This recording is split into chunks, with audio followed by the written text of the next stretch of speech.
Cruising the streets, looking for some action. My radio is blasting on my rock and roll station. They call us juvenile delinquents. They say we're out of control. Juvenile delinquents. 'Cause we like to rock and we like to roll.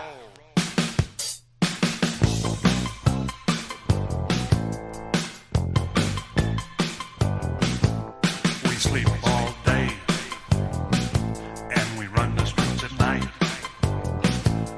We're looking for some girls so we can party all night. They call us juvenile delinquents. They say we're out of control. Juvenile delinquents. 'Cause we like to rock and we like to roll.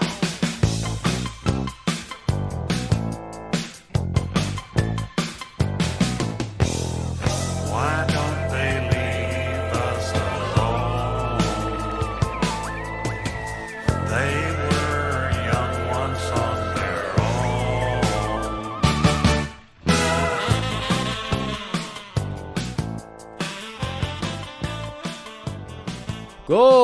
Golan-Globus, you're welcome. We found you, the Funkster. Yeah, you're one of his favorite probably jams. wondering what the fuck did those guys just open with? But like, what do you expect us to open with?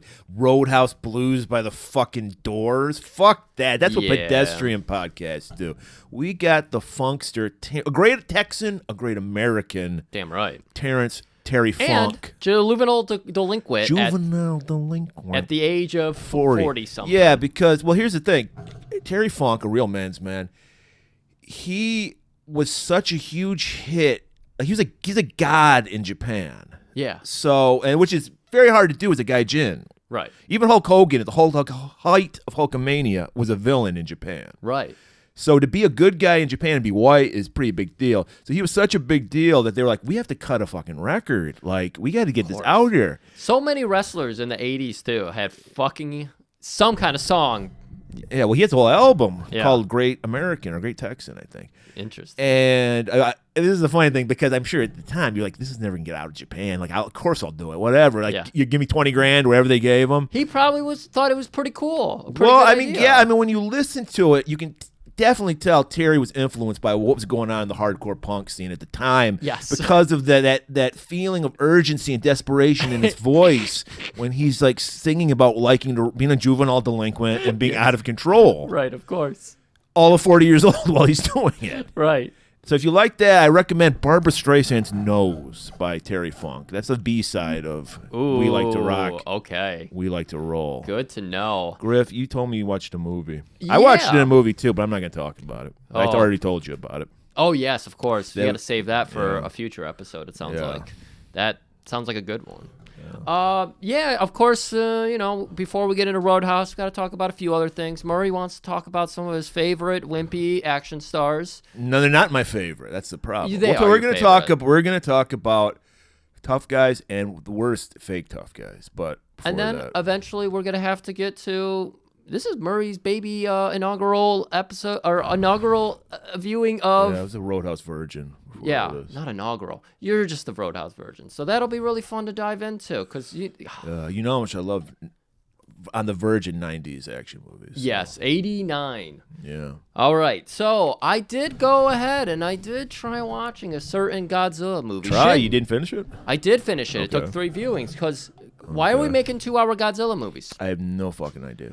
I don't remember the last one with Cranston in it. I felt like that one I was- think those were 2 hours, yeah. I feel like they're 2 hours, and again, they try to do emotional, human interact. I don't give a shit.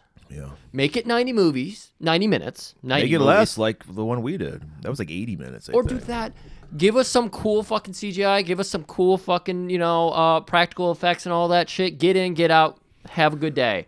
But with all that said, it was... Are you going to tell people which Godzilla movie you Oh, saw? yeah, Shin Godzilla. Okay. That's how forgettable it is. But Yeah, no. I've heard great things about it. I've had it on DVD for like 2 or 3 years. I've just never got around to watching it. Right. I will watch it eventually. Like, I was like, okay. That was okay. That was Very okay. very okay. Like, I would... If somebody was into Godzilla, I'd say if Why? you What want is what does Shin Godzilla mean? I think Shin just means new. Okay. So it's just new Godzilla, I think. Okay. So You got any weebs out there? Let us know. yeah.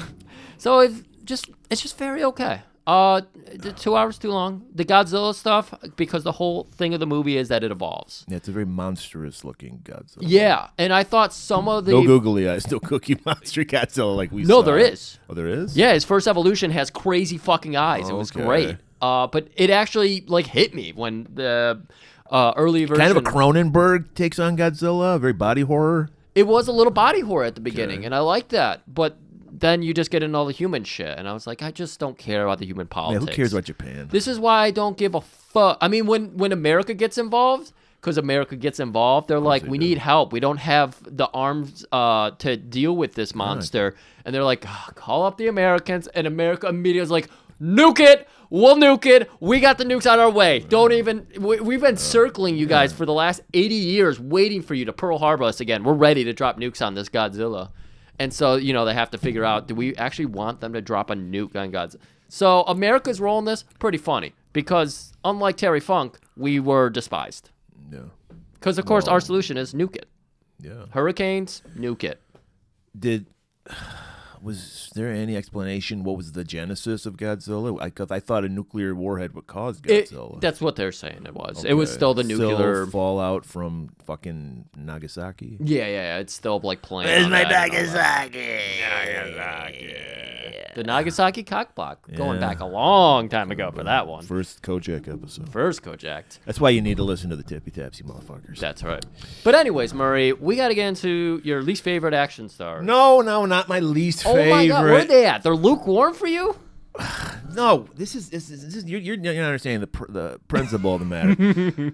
There's nothing I hate more than a fake tough guy. And I know everyone's thinking, "Oh man, Tim, you got issues. You're toxically masculine." Fuck you, first of all. You don't know what I've been through. Secondly, I don't give a shit about tough guys. I don't like fake tough guys. Guys who are not tough at all but pretend to be tough. You know, thinking Seagal, perfect example. Okay, yeah. So there's certain, like Griff, he's not tough at all. But this doesn't try to be tough. Griff is Griff. And that's why we're cool. There's no issues. But if he was like trying to flex on me, I'd be like, what are you doing? Stop. And then people wonder why, like, what do you really hate Robert Ginty? And I go, yes, I do really hate Robert Ginty because he's giving me the epitome of a fake tough guy. There's nothing, I could never believe him. No. When I first saw him in that Exterminator movie, I was like, I was offended by how like fake tough he was because there's nothing believable about it. Yeah, the most believable character we've ever seen him portray was when he was a sister fucker. He was into incest. Yeah, that makes sense, but not like he's one of those guys who thinks because he has like a New York accent, he's tough. You know those guys like White fire, everybody, if you want to dive into that one. So I mean, I don't know if these actors are tough in real life, but at least they can portray toughness. I can believe it. You know, and the people I'm going to list off are people that are either dead or old as shit right now. Because I don't know. There's something to see. It has nothing to do with muscles. It has nothing to do with martial arts, fighting technique. Yeah. It's an aura. It's a vibe. It's an intensity. Yeah. That certain people have and some people don't. So like I'm thinking, like I look at Charles Bronson. That guy looks like he's been in fights in his life. I believe it. Yeah. I believe Telly Savalas. I believe fucking Lee Marvin. I believe Lee Van Cleef. I believe Kurt Russell. But then there are these people that I'm like, what? Like I just like who cast why? Because there in the 70s there was this push to get really like wimpy guy. Like Elliot Gould was pushed as like a tough guy, and like George Segal and like Ryan O'Neal. Yeah, I don't. None of these. And you should. I mean, to me, the epitome of this limp dick energy is Richard Gere. Oh, no, I know that one. He's totally, like, he's good at playing, like, brooding crybabies. But, like, whenever he's, like, a tough guy, I'm like, are you kidding me? Richard Gere? Only person scared of Richard Gere, gerbils, man. It's like, no. If we're talking fake tough guys, here's one for you. I wonder how this rates on your scale. I liked him in one movie as kind of a weird character, and then never again. He's been in various action movies. Brad Pitt. Yeah, I would agree. He's a fake tough guy. I would not be intimidated. He's by got a Brad body. Pitt. I saw the picture of him at 60 or I don't whatever. think that's the thing. You know, it's like when I was saying tough guys, they were like old guys, like because nobody's tough anymore. Like that's why we have to farm out our action guys to Australia now because there's no tough like America. Like you think like Ryan Gosling, is he tough? Oh, Ryan fuck. Reynolds, anybody named Ryan tough? You got No. the fucking guy from The Office, Jack Krasinski, to be Jack Yes! Ryan. What the fuck are you doing? Exactly. They just they don't radiate any kind of like intimidating. We're getting the scale. We're putting the scale in everybody's mind now. So let's throw another name in there that everyone recognizes. Okay. Denny's favorite, Jason Statham. No, this is the tragedy of Jason Statham. He has potential. Yeah. That we were talking about it. Like I don't hate Jason Statham. I hated that fucking Mechanic movie because it totally missed the boat on what Mechanic's about. But he's a tough guy waiting for a good movie to happen. He needs to get better at like representation or agents because he's got the grasp. He looks like he's like a tough guy. Right. No, he's wasted potential. He definitely got ruined in The Mechanic because the team that was doing that movie completely missed the subject. I feel like Statham went in there and said, "Oh, I'm going to be this quiet, cool, murderous, calm." He's a cooler of the assassin world. Right. And instead, we got a complete fucking psychopath. And I don't think it's all their fault either because we don't have tough like every action movie now have superheroes. Superheroes aren't tough. Keanu Reeves, that's another one. Yeah, he's not way, tough at all. way down on that No, list. and I'm not even going to say like I don't hate these guys. No. I'm Switzerland on Keanu Reeves. I don't get why people love him, but I don't hate him either. In the age of we want our actors to somehow existed as a star and never have done anything that the internet sees wrong, Keanu somehow falls into that category. Like no one can find any bad and shit. you know, in there's his tons past. of people sharpening their knives waiting for something. Yeah, there could be. I mean, that's the age we live in. But yeah, I mean, like Sean Connery, badass. Roger Moore, not badass. No, very boring. That was Yeah. like one of my original Bonds, aside from Pierce Brosnan. Yeah, well, yeah. That's Another another one. bad one. Is Ugh. Pierce Brosnan badass? No. No. Seems like a nice guy, though. Yeah, well, yeah, that's the thing. I don't like. Well, here's the thing, and it brings me to our movie. I never bought Patrick Swayze as a tough guy. From all I've heard of him, he's like a Keanu Reeves type. He's a great guy. Yeah. I have nothing against the guy. I'm not going to be like fuck him. I actually don't think he wanted to do action movies because he rarely did them. I think he got pushed into that world because like your agent's like, come on, you got to do action movies, Patrick. You got because he'd rather do shit like Ghost or some shit. Do you have more names you want to throw into the pile here, or are we going to start getting into some I Roadhouse think theory? people get what I'm going for when I say that shit. Okay. Al Pacino's another guy. Like I was going to put up Al Pacino there. here, Serpico? yeah. I mean, I like Al Pacino, but So do I don't buy him as like a badass because this is gonna get me. No pun intended. This is gonna get me a lot of heat. I think Heat is one of the most overrated fucking movies of all time. Okay. Because Never saw and it made me, it took me out of it because he's supposed to be this Al Pacino, all 5'2" of him, is supposed to be this badass. He bitch slaps Henry Rollins in the fucking movie. He like just punks out Henry Rollins. Baby Henry Rollins. Yeah. Henry Rollins, I mean, I don't think he's like 6 foot or anything, but he's He's not. big He's dude. my size. Yeah, he's a big fucking dude. Yeah. Because he's been working out since he was like Well, 15. anyone's bigger than fucking Al Pacino. You're fucking a monster over Al Pacino. Goddamn right. I fucked that guy up. So like, yeah, it took me out of the fucking movie, and like, I'm like, I don't. No, I can't. Because there was a big fucking deal when that came out because it was like for the first time De Niro and Pacino in a movie together where they're together. Okay. Because they were in Godfather 2, but he played Opposing families and everything. No, he played Don Corleone as a young man. So they were like different times. Gotcha. But yeah, I was just like, maybe I got to watch it again. It's been like 20 years since I've seen it, but I was just like, I hear people rave about it. I'm like, what? Like, I didn't. That's a 2-hour one, though, isn't it? Oh, it has to be. Yeah, I was going to say, I've never seen it, so that could be a fun one if we ever want to go fishing for a big name there. Right. Yeah, I'm sure we probably. Oh, here's another one I never fucking got as a bet. Steve McQueen. Was he Flash? Flash Gordon? No. He was Bullet is his big movie. He was in a lot. He was in Magnificent Seven, I believe, and a lot of movies in like 60s and 70s. Okay. Another badass. Bruce Lee's a badass. Bruce Lee? Of course he is. But like, yeah, I was like, Steve McQueen is tough. First of all, and I want to tell everybody, Bullet is not the best fucking. McQueen? It's not the best chase scene. Everyone goes down. It's fucking Road Warrior is way better than Road Warrior because people are actually getting killed in a Road Warrior.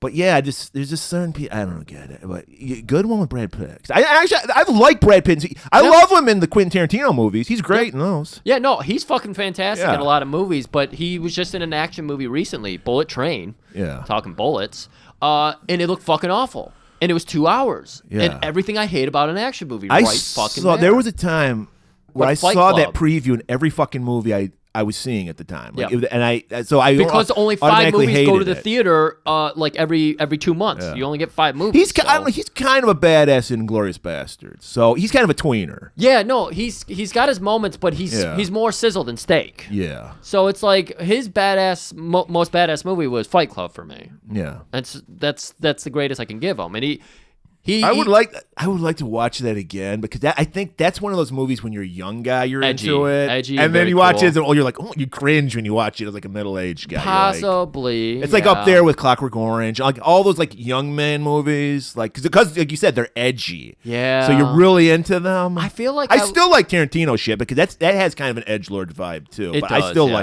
like Tarantino. He says the N-word.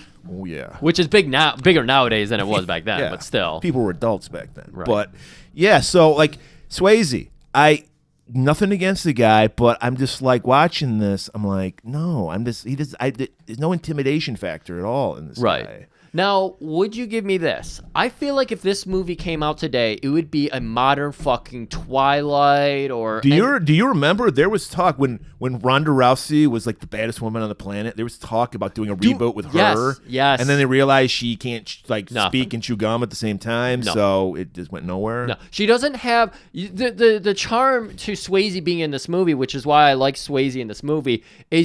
He's disarming with his looks because he's a cooler. He's not a bouncer. He's too afraid of being called a bouncer. You need to have that where Rousey doesn't. She only has that I chew glass look on her face. Right. She would be a great female Terminator or something like that. Like I always said about Schwarzenegger, the less lines the better. Right. And I think she would work that way. Well, she's over now. Right. Nobody cares. She got beat up. But I feel like this movie is perfect for the young adult crowd if it was made today on social media and everything. Think about all the characters they could fucking romance. You know, you got Dalton in there, the strong, quiet type. Then you got hair-flipping Wade Garrett, played by Sam Elliott. Greatest rock star hair I've seen in a movie in a long time. I told Griff I wanted more him, less fucking Swayze. Yeah. You said you have a theory on why I believe that. Oh, yeah. I want to hear it. Oh, yeah. It's because when I look across the table, I see Patrick Swayze without a degree in philosophy from New York University. That's why you push him away so far. What? Because your life would have been on that trajectory. You refused to go to bars. Why? Because you could have been a cooler. You knew it. You fucking knew it. So I might all have to, because that one day you didn't go to therapist. New York. Yeah. I just need to see a therapist just to work that out. Yeah, you might really be onto should. something. I definitely wanted to be Dalton. I am a kind of a philosophical tough guy. So yeah. You have that street philosophy, and you needed to go and hone it in at New York University. And if you did, we're talking. I'm not doing the show because you're Patrick fucking Swayze. Where did we ever learn where Dalton's from? Is he from New York or is he from the South? You know what? I don't think they ever explored. Is he kind of embarrassed about his southern past, so they went to the big city? But that's why I can communicate with the yokels so well because they go to Kansas, like rural. Kansas. No, it's Missouri. Was it Missouri? It was Missouri. The guy had a Missouri jacket or something on. I thought he said. Oh, maybe they just said we're not in Kansas anymore. It's Someone close said to Kansas. Kansas. Yeah. Yeah. Someone said Kansas. So, was it Missouri in the opening scene? Maybe. Jesper, Missouri. Jesper, Missouri. It was New York in the opening scene.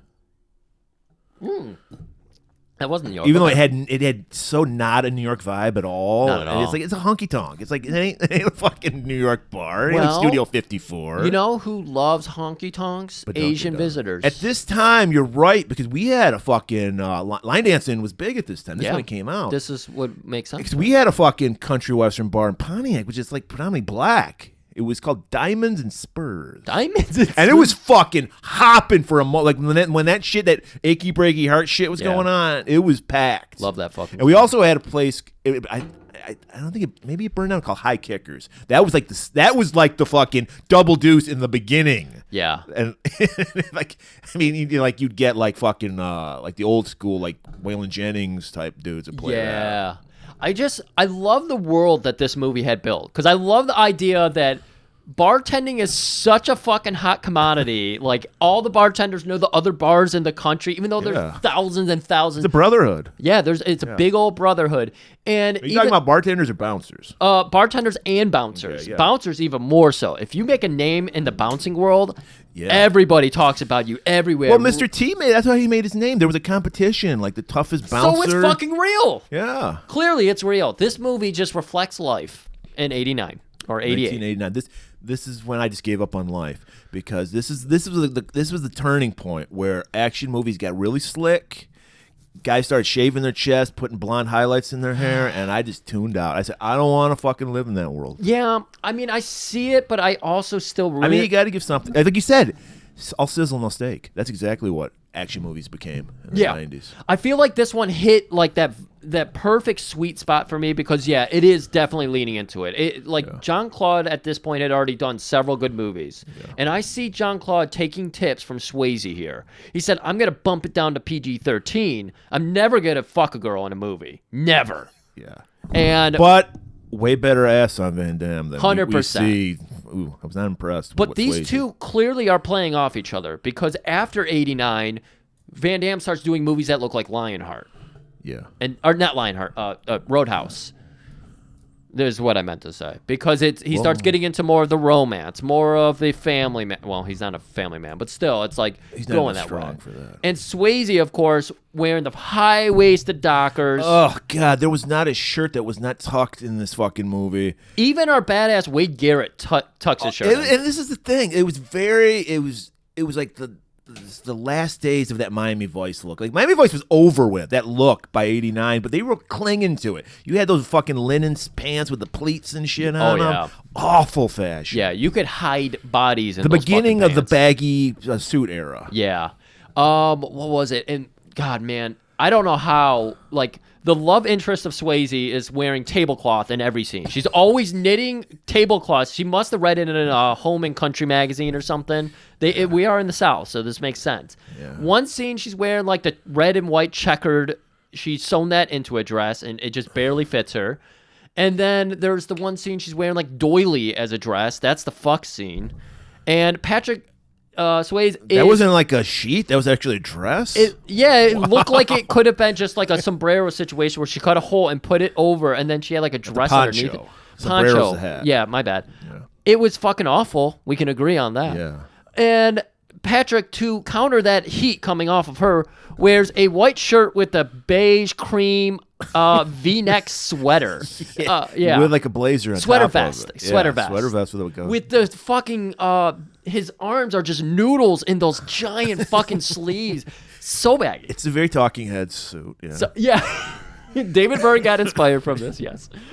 But, David Byrne. Who knew David Byrne was going to inspire the entire 90s? Oh, because, right. Yeah, I did it backward. All that baggy shit.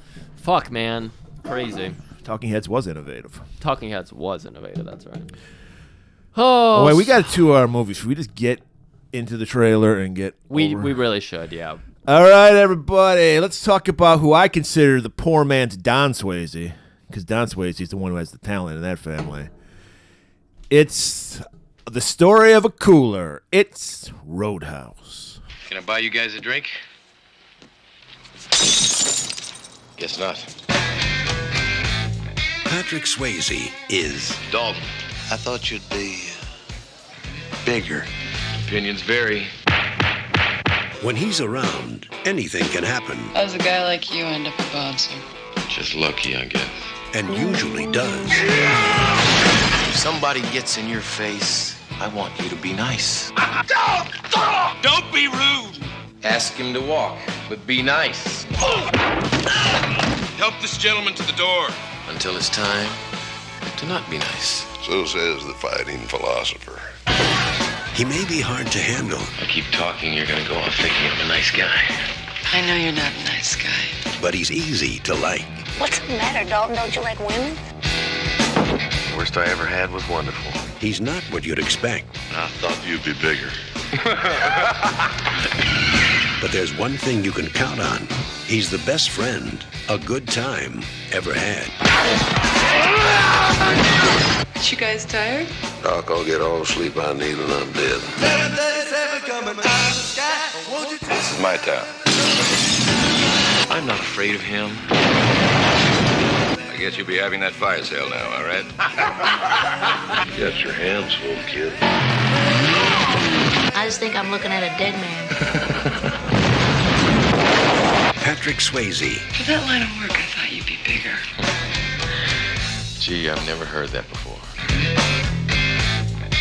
Roadhouse. We are opening up. Of course, we're in beautiful New York. Of course, we're in one of the largest honky-tonk bars In the Big Apple. in the Big Apple. The bandstand. We all remember the bandstand. The Big Apple Crisp. You got to make it somewhat southern, right? Apple Crisp, that's southern. I don't know. It's delicious. I don't know if it's Is southern. it? What is a crisp? It's kind of like the pie filling, but instead of crust, it's like, I don't know. It's like a sugary almost crust, I don't know what it's made out of, like brown sugar or some shit like Okay. that. But it's like that, so it's like it's kind of a pie but without the crust. Gotcha. So there's no like crust on the bottom. It's just pie filling. Yeah, kind yeah. of thing. Interesting. Never had one? You never had? I've never had an crisp? apple crisp. No. Oh, well. And this is what Next people. time my mom makes one, I'll bring you some. Nice. This is what people come to our show for. To learn about the pies and desserts we don't know about. Anyways, we're in New York, the Big Apple Crisp, enjoying the great bandstand bar. Yeah, man. Bandstand. We just got flashes of an 80s crowd. This looked like an 80s crowd. Yeah. I mean, you had awful dresses everywhere. You had people doing cocaine off of everything. Yeah. I mean, what else did we have in here? Dalton, of course, scanning the crowd. Yeah, always observing. Always. Always processing, assessing situations. Pants 4 inches from his nipples, the waistline, that is. Yes, You like that? You like it very stretched high. it? Yeah. Very high. Very high. Well, that's so we can kick higher, though, right? I'm assuming there's got to be. I mean, I know that's JCVD's excuse. I'm assuming there's something. And like I said, they kind of play off each other, JCVD and Swayze. Yeah. Swayze clearly saw JCVD's 4 bigger movies and said, that's me. I mean, they kind of have the same build. I don't think Swayze has the legs. Whoa. Say VD. God has a way better body. Oh, 100%. He's got muscle. Like I mean, Swayze's fit, but it's like a little rangy, like scrawny kind. Yeah, no, I agree. You know what? I was really surprised. I always thought that I never realized how tall Sam Elliott was. Yeah. He's like over 6 feet tall. I thought he was like an average sized guy. So I learned that. Yeah. Oh, I'm glad you I learned didn't- something. I think it was all hair, maybe. I don't know if I learned quite what an apple crisp is, but I'm closer. Look it up. What the I'm fuck? closer. Anyway, so we got Dalton scanning the crowd and everything, and then of course we All business. All his guys are doing their job like they're supposed to. they've got little headpieces. They're nodding to each other. They're doing Right. hand signals. You see, he's like Bill Belichick of bouncing. Excuse me, cooling. He's got everybody working the same. Right, because if you're a fucking cooler, game. you don't have to bounce. Yeah. That's what it is. You alleviate the situation. You cool it down. Right. We'll get over the rules and the philosophy later because he is a philosopher and all. I thought there's this one guy who obviously has it out for Dalton. He wants to test his mettle against Dalton. But I thought he was in the right in this scene, though, because he puts a $100 bill down on a table, and a woman goes to grab it. And he throws a knife down and pins it down. He's like, bitch, don't take my $100 bill. And then kicks her in the cooch, knocks her over. Yeah, this is. I thought the guy was within his rights. Because she was Okay. trying to rob him, basically. Okay. And then, I don't know, maybe she's a prostitute. There was some kind of exchange going on, and he didn't want to pay. Come on, Dalton's been running this bar for a long time, so it's hard to imagine any kind of crowd like that would be in a Dalton bar. The riffraff. A riffraff. And so, of course, 3 people start fighting. 2 guys have one guy held down. I think it was the knife slasher guy was the one being held back. Yeah. Well, these guys are all kind of friends, so it's like when Dalton comes to say, great, take it outside. Nicely, he says it, of course. Could you guys please take this outside? Well, the one guy being restrained, he's like, you know what, Dalton? I've been waiting to get a fucking piece of you, my friend. Yeah. And he's like, oh, well, why don't you take a piece of me? Does he immediately go to take a piece of me? I don't remember how this scene happened. No, Dalton's like, all right, let's take it outside. Yeah. And then they take him outside, and he walks out, and then walks right back. He's like, he cooled down the situation. He doesn't need to resort to violence. Once you take it outside, it's over with. So he goes right back in. That's right. Yeah, because Dalton has nothing to fucking prove. All That's right. If you know you can kick ass, like I said, you don't have to be a fake tough guy. A fake tough guy be swinging his dick around like this guy is, and I can beat up everybody. Yeah. If you know you can kick ass, you don't need to do it. Right. I know. I knew this happened, and my next note here points it out. But he did get slashed by the guy Yes, because he he did get was slashed. throwing that knife around everywhere. So he gets like a slash across. It's up by his shoulder, and so he's got to go into his private office, Stefan's office, of course, Right, in the bathroom. Right. And he's treating his own wound and everything. We're seeing him literally stitch up his He arm. pours the fucking same wine that Sonny Chiba uses Yep. for his wounds on it. You see him go behind the bar and grab it, and he's like, Chiba's favorite. Chiba. That's what the wine was called. Yeah. Chiba Vineyards. Yeah, Chiba. And then we see a guy. I thought for sure this was going to be the villain because he always plays. He looks like a greasy motherfucker. He always plays villains in movies. Yeah, so I thought it was going to be like he was going to double cross Dalton later on. This So- movie's just trying to warn you. Any person who's the owner of any establishment is still kind of sleazy. Yes. Yeah, it's like a landlord. They're probably sleazy, you know? So he walks in, and he walks in the office. That's where we get that nice, for the ladies, shirtless shot of fucking Swayze Yep. sewing up that wound like it's no big deal. Like I do this all the time. He's covered. He's like Sabu. He's covered in scars. Right. Must be doing some fucking barbed wire matches when he goes to the Japan cooling. That's I right. don't know. He probably did work at a crushing bar. He definitely did. If you want to hear more about crushing bars, listen to RoboCop 3. No, listen to, you want to get really into the details, you listen to Ninja 3 Domination with Paul London. Oh, that's right. He told me. That's where we learned what a crushing That's bar was. right. I don't know if That's you right. want to learn. When you learn, you're not going to want to learn. Right. Anyway, yeah. So this guy's like, hey, I heard you're the best, Dalton. Of course, he has to say, I thought you were bigger. Yeah, I think they did that with Snake Plissken in the second movie too, Escape Maybe. from LA. Okay. Yeah, Interesting. it's annoying. And But that we were talking about it pre-recording. Everybody remembers Pain Don't Hurt. They don't Yeah. talk about how everybody shits on Swayze for being not a Chippendale dancer. which is the irony because I think the greatest thing Patrick Swayze was ever involved with was that Saturday Night Live sketch where him and Chris Farley are the Chippendale dancers. Well, that's half the joke is they're both Yeah. under 6 feet. Right. So that's funny. Yeah, I never thought. First of all, I never knew until you told me that, which crushed my dreams of being Chippendales at 49. But yeah, Right. So that big hair he had probably made him. the 6 hair. feet. It was the hair. That's why he fluffed it up so Yeah. much. 80s were a great time for him. There is 'cause so much fucking product in this hair product in this movie. Not Peck Jelly though. No. They weren't supplying or buying. He could have used some. They definitely could. Swayze would have had a better body according to you if he had that. Yeah. Anyways, so we know that Tillman, he's been looking for the best. He already went to visit Wade Garrett. Right. And Garrett wasn't buying. He wants to sit in his podunk bars. He's not. I mean, when we meet Wade Garrett later, he is hobbled on one knee. I go, yeah, because what's his face? Dalton, he's happy where he's at. So he's like, go to Wade Garrett. He's like, I already been there. Oh yeah, okay. He's gotten too old. Yeah.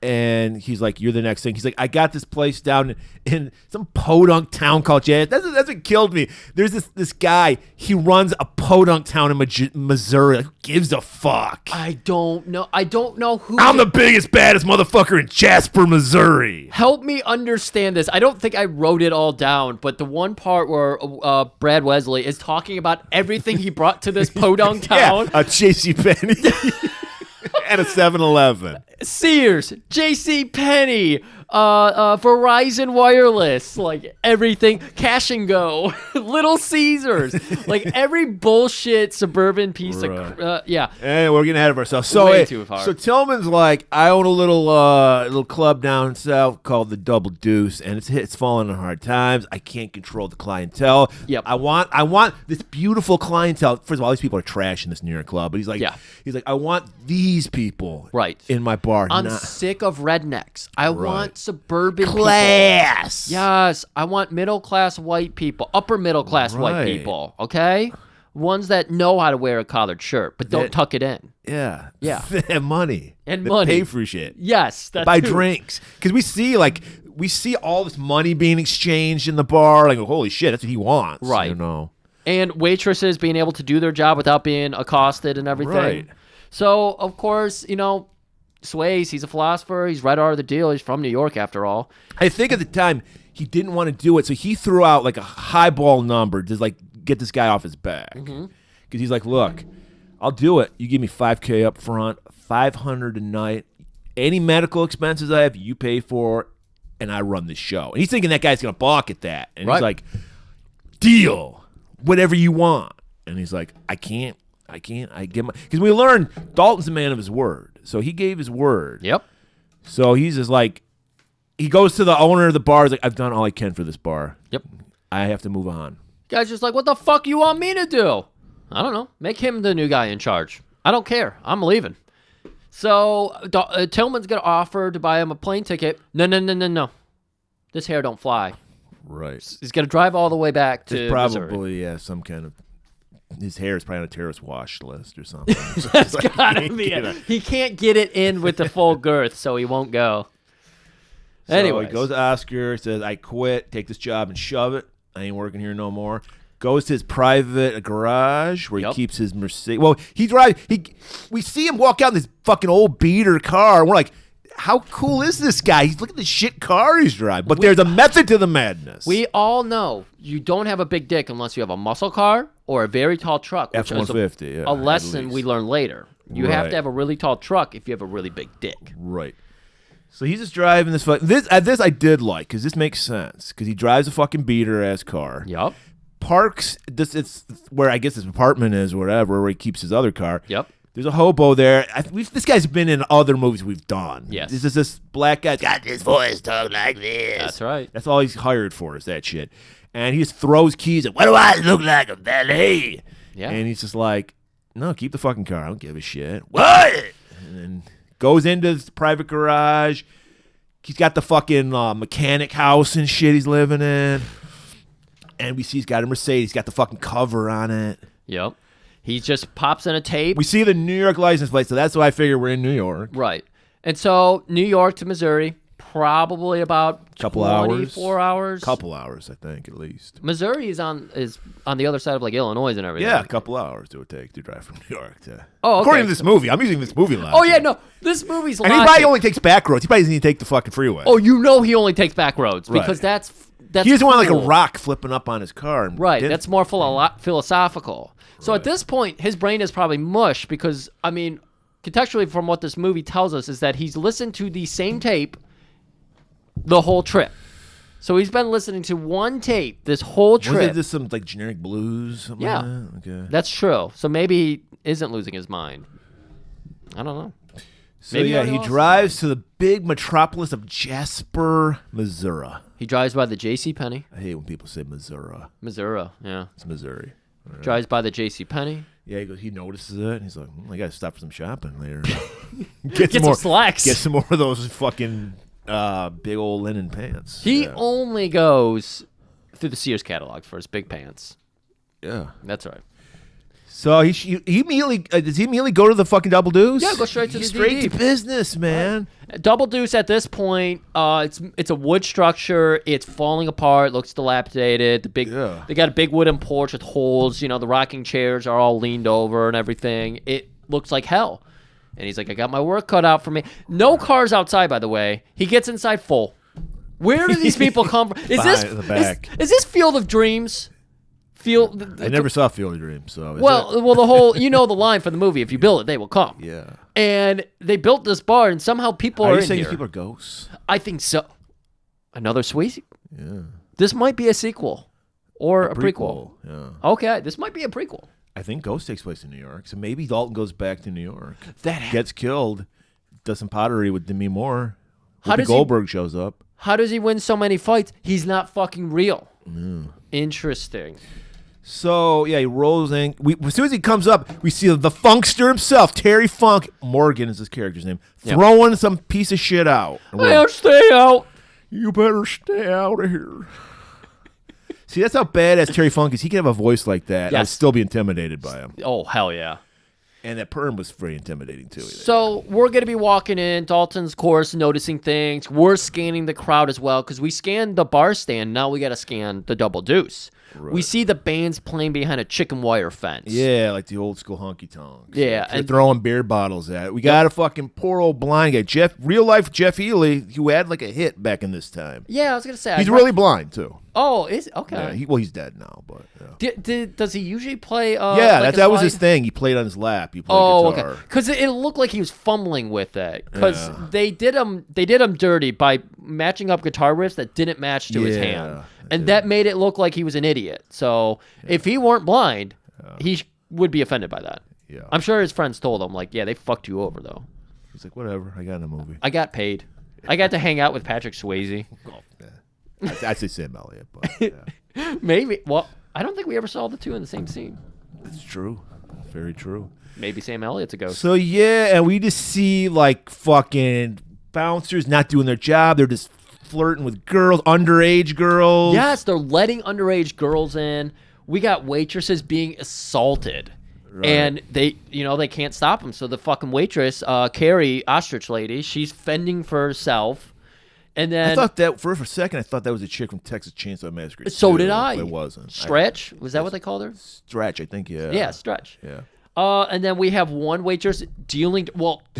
She's being discreet. She's like, take it to the shitter. Yeah, take it to the bathroom. Rick Flair's out back by the trash can if you want to suck some dick, or if you want some drugs, you go to the bathroom. So yeah, everything you can think of that's wrong in a bar, like the guy that does that one show, whatever, the reality show Bar Fixers, whatever. You're thinking of that guy. He would be really infuriated by this. Of course he would. They don't even use coasters. No, that's his thing. There were so many rings on that bar. I know. We see the bartender play. Here's the thing for you: the fucking John Doe, lead singer of L.A. punk band X, played Pat the bartender. He looked like a sleazy punk. Yeah, he did. Straight out of the suburbs. That mustache and everything. Yeah, the mustache was perfect for him. Yeah. He was a great villain. Yeah. Out of 10, give that guy a ranking as a villain. On a villain? Well, a villain or hench? Hench, obviously. A villain, I wouldn't give him a high score. Obviously, he's not a top-tier villain, but as a hench. He's a top-tier hench. I give him an 8 on the hench. 8. Perfect. Yeah. That mustache alone. The fact he's always wearing sleeveless shirts, Well, everybody is. Like, that's how, like, this... Low class. Low class it is. Everyone's got the flannel shirt with the sleeves cut off. You can't have a bar with character. That's not allowed. You have to have a classy bar that's also really shitty and suburban. Right. So he's just, like you said, he's just observing. He's assessing. He's processing the information. Elbow on the bar, just staring Ask for coffee. Yeah. And Morgan hears this. If you ain't drinking, you're out. You're out of here. He sounds kind of like Bill Clinton when you think about it. You think so? Yeah.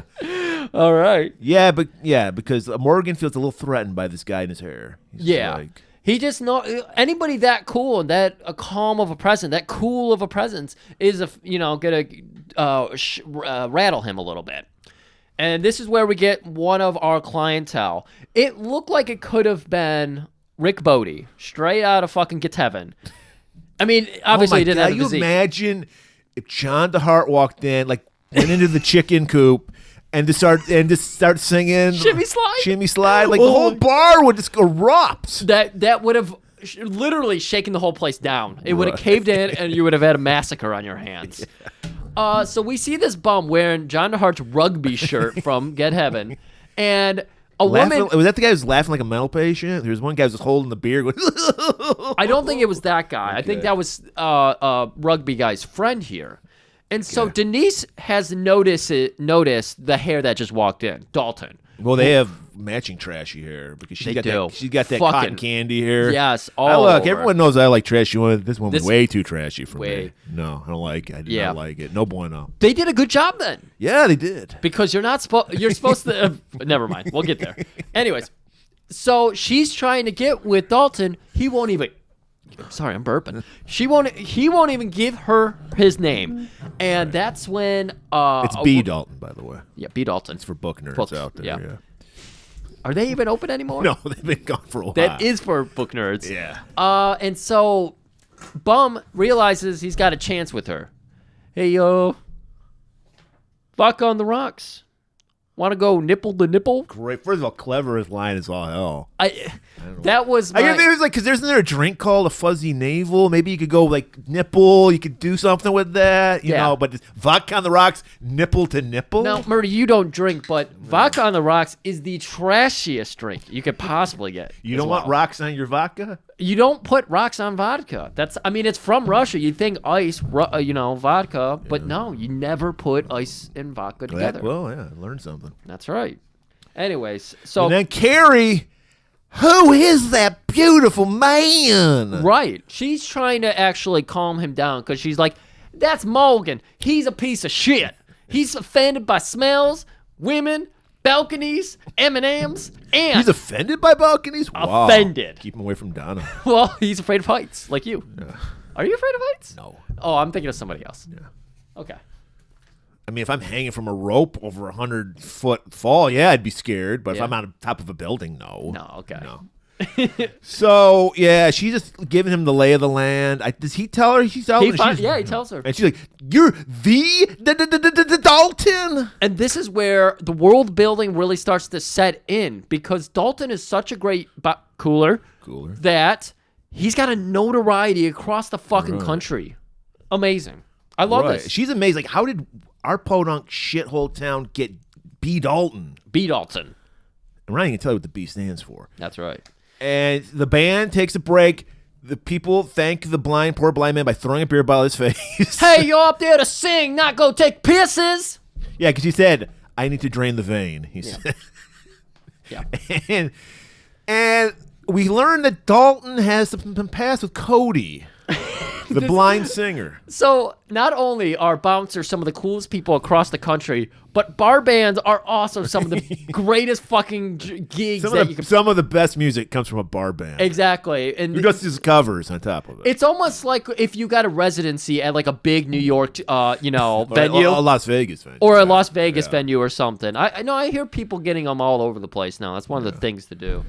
And so it's like... They like the intimate... Translation, we can't sell out stadiums anymore. So we like the intimate feel of and they do like theater. the same venue 6 times, and they have like a big catalog, so they do like, Right. But yeah, so apparently Cody's doing his residency here because he's been here for months. He's like living here now. Yeah, did he pass through New York on his way to Jasper? I mean, how does fucking Dalton know him? This is the kind of if this was a city Dalton grew up in, it would make sense. Yes, like he knew everybody, but no, he's a stranger. But I'm okay. Like I like this kind of world building where they don't over-explain things, but they leave you this weird red strings, and we got to mechanic our way through the clues. That's what we do here at Golan-Globus Theater. Yeah, Dalton was squeezing a ball of wax. He was. I mean, we're the ones who informed you that this is a prequel to Ghost, and you next time you watch this and then Ghost, you're gonna realize, wow, it fucking 1-to-1. Yeah, it's like Pink Floyd and Wizard of Oz. Wizard of Oz, that's right. What was that? Dark Side of the Moon. Dark Side of the Moon. Yeah. So he offers him a towel, and he's like, "Wow, you play pretty good for a blind man." He's like, "Ha! I thought you'd be bigger." That's how you know they're old friends. Right. Well, that's good. How is that? They're old friends. He doesn't. Because he can't see him. Okay. But he knows that he's not that big. Yeah, he's using echolocation. He's like collecting. We know blind people have echolocation. There was a kid who did. I saw him on something. I'm not lying. And was it Bat Boy? Are you thinking of Bat Boy? No, I'm not kidding. There was this little black kid on the show I saw. He used echolocation to he could skateboard and do shit like that. And he would literally do echolocation. I know it's weird, but Daredevil. He is Daredevil. Yeah. Yeah. Sense of taste.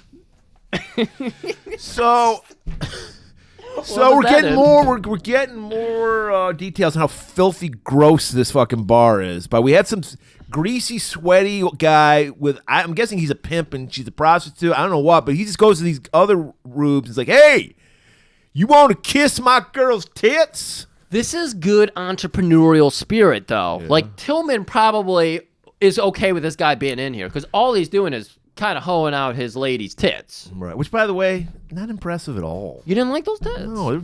average at best. They're not $20 tits. Not $20 tits. In '89, that's $60 tits today. Yeah, Would no. you pay $60? No, I wouldn't pay $20 now to touch someone's tits. Who gives a fuck? Awkwardly in a bar while some giant gross guy like looks over you. Well, he's like, first of all, I don't know. I'll call him Jethro because this guy, he's only in this one scene. He's honking. He's like doing like a guy's never seen tits in his life. Right. Because first of all, the deal was kiss the tits. Yes. One on each tit. Right. $20. But I mean, this guy, he obviously knows that, that isn't a good deal. So when Jethro moves in and starts he's in like a greaser gang, by the way. Him and his 3 buddies are like dressed like grease. Well, at least the hair's like a greaser. And he's just honking away.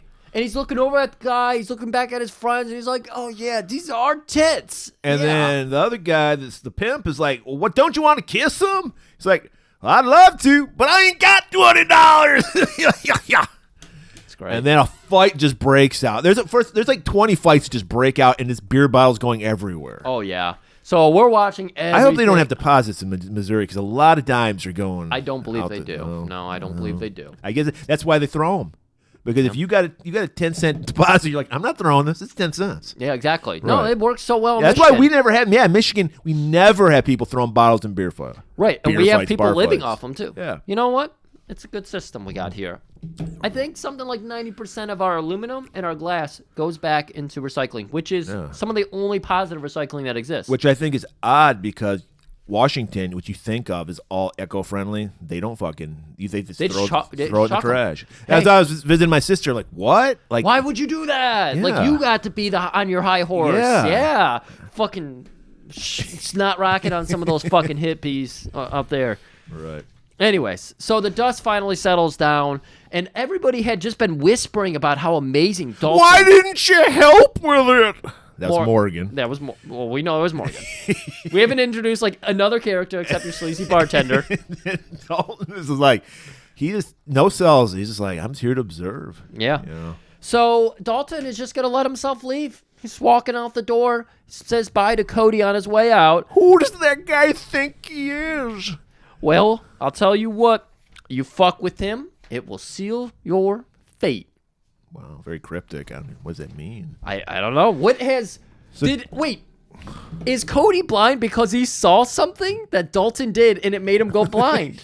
Yes. Did he see his ass? Because we know his ass is made me offensive. Go blind, yeah, maybe. That's what I love about these kind of movies. They let you do the thing.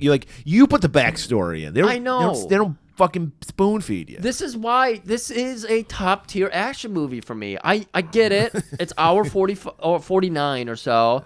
I get that Swayze's not a great action hero, but it hits so many of the beats I really enjoy.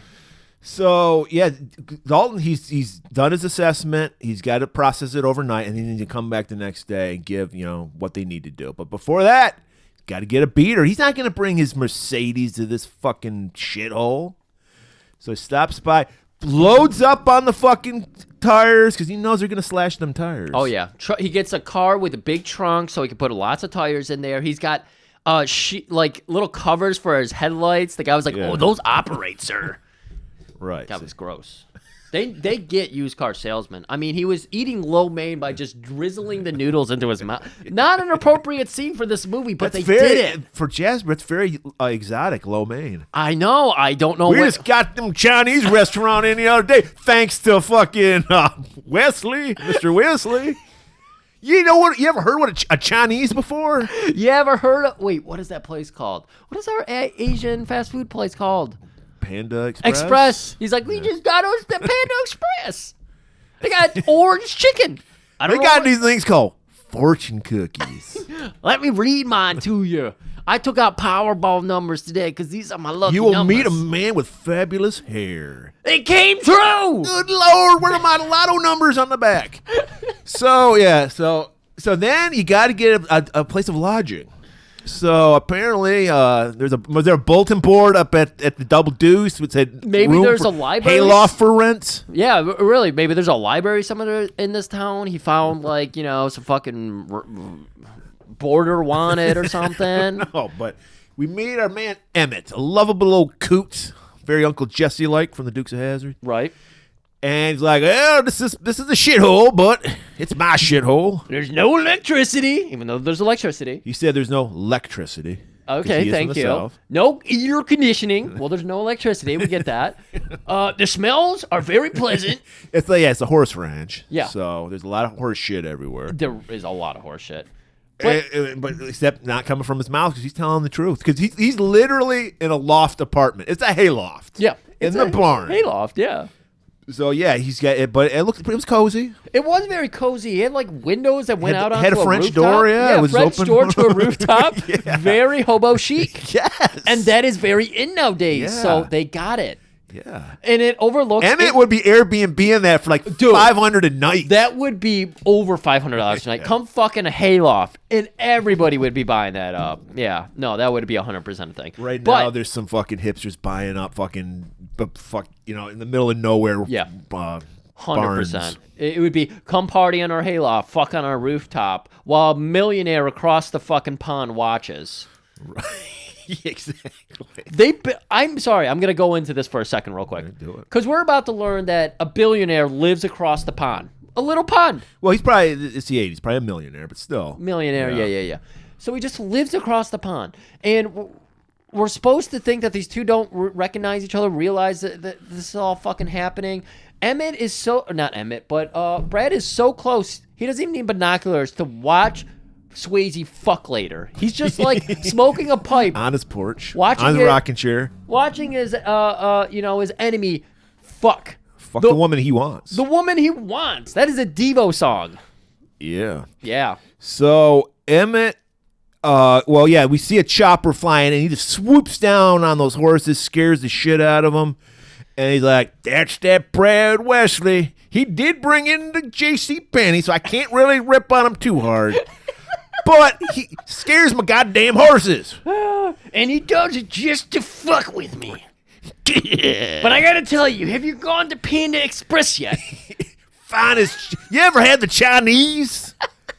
That Chinese food's good. Can I read? I hear they use cats. Oh God. So yeah, he needed to spit some chaw though. He did needed need that. chaw, but he's more civilized because they have a That JC Morgan. now. Why wasn't Morgan spitting chaw? That was a perfect character development. Did you notice? I was really outraged. I've been building up Terry Funk throughout this movie. At the last fight scene, he's wearing white cowboy boots with his pants tucked in. You didn't. It enraged me.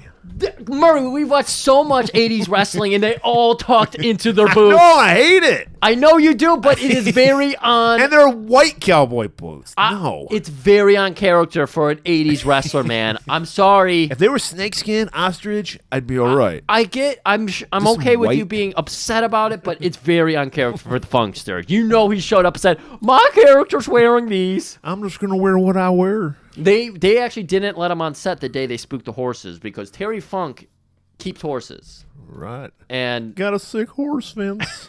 Gotta go. So, he's like, they agree. He's like, I don't know, $100 a month. those Presbyterians won't let me let hobos into my haylofts unless I charge you, so $100 a month. And he goes, well, that sounds fair to me. So they spit in their hands and they shake hands. So that night, Tillman, he's bringing everybody in. He's introducing Dalton, of course, back at the Double Deuce. Right. He's like, look, I brought this guy in to class this place up. You do whatever he says, I approve of. Do what he says. Sways, by the way. Okay, this is also what they call a smoker's movie. There's every scene is just filled with smoke. Yeah. I was. Yeah, it's been so long. It was shocking to see the hero smoking all the time. But yeah, that was the day. Everyone smoked back then. And so Sways,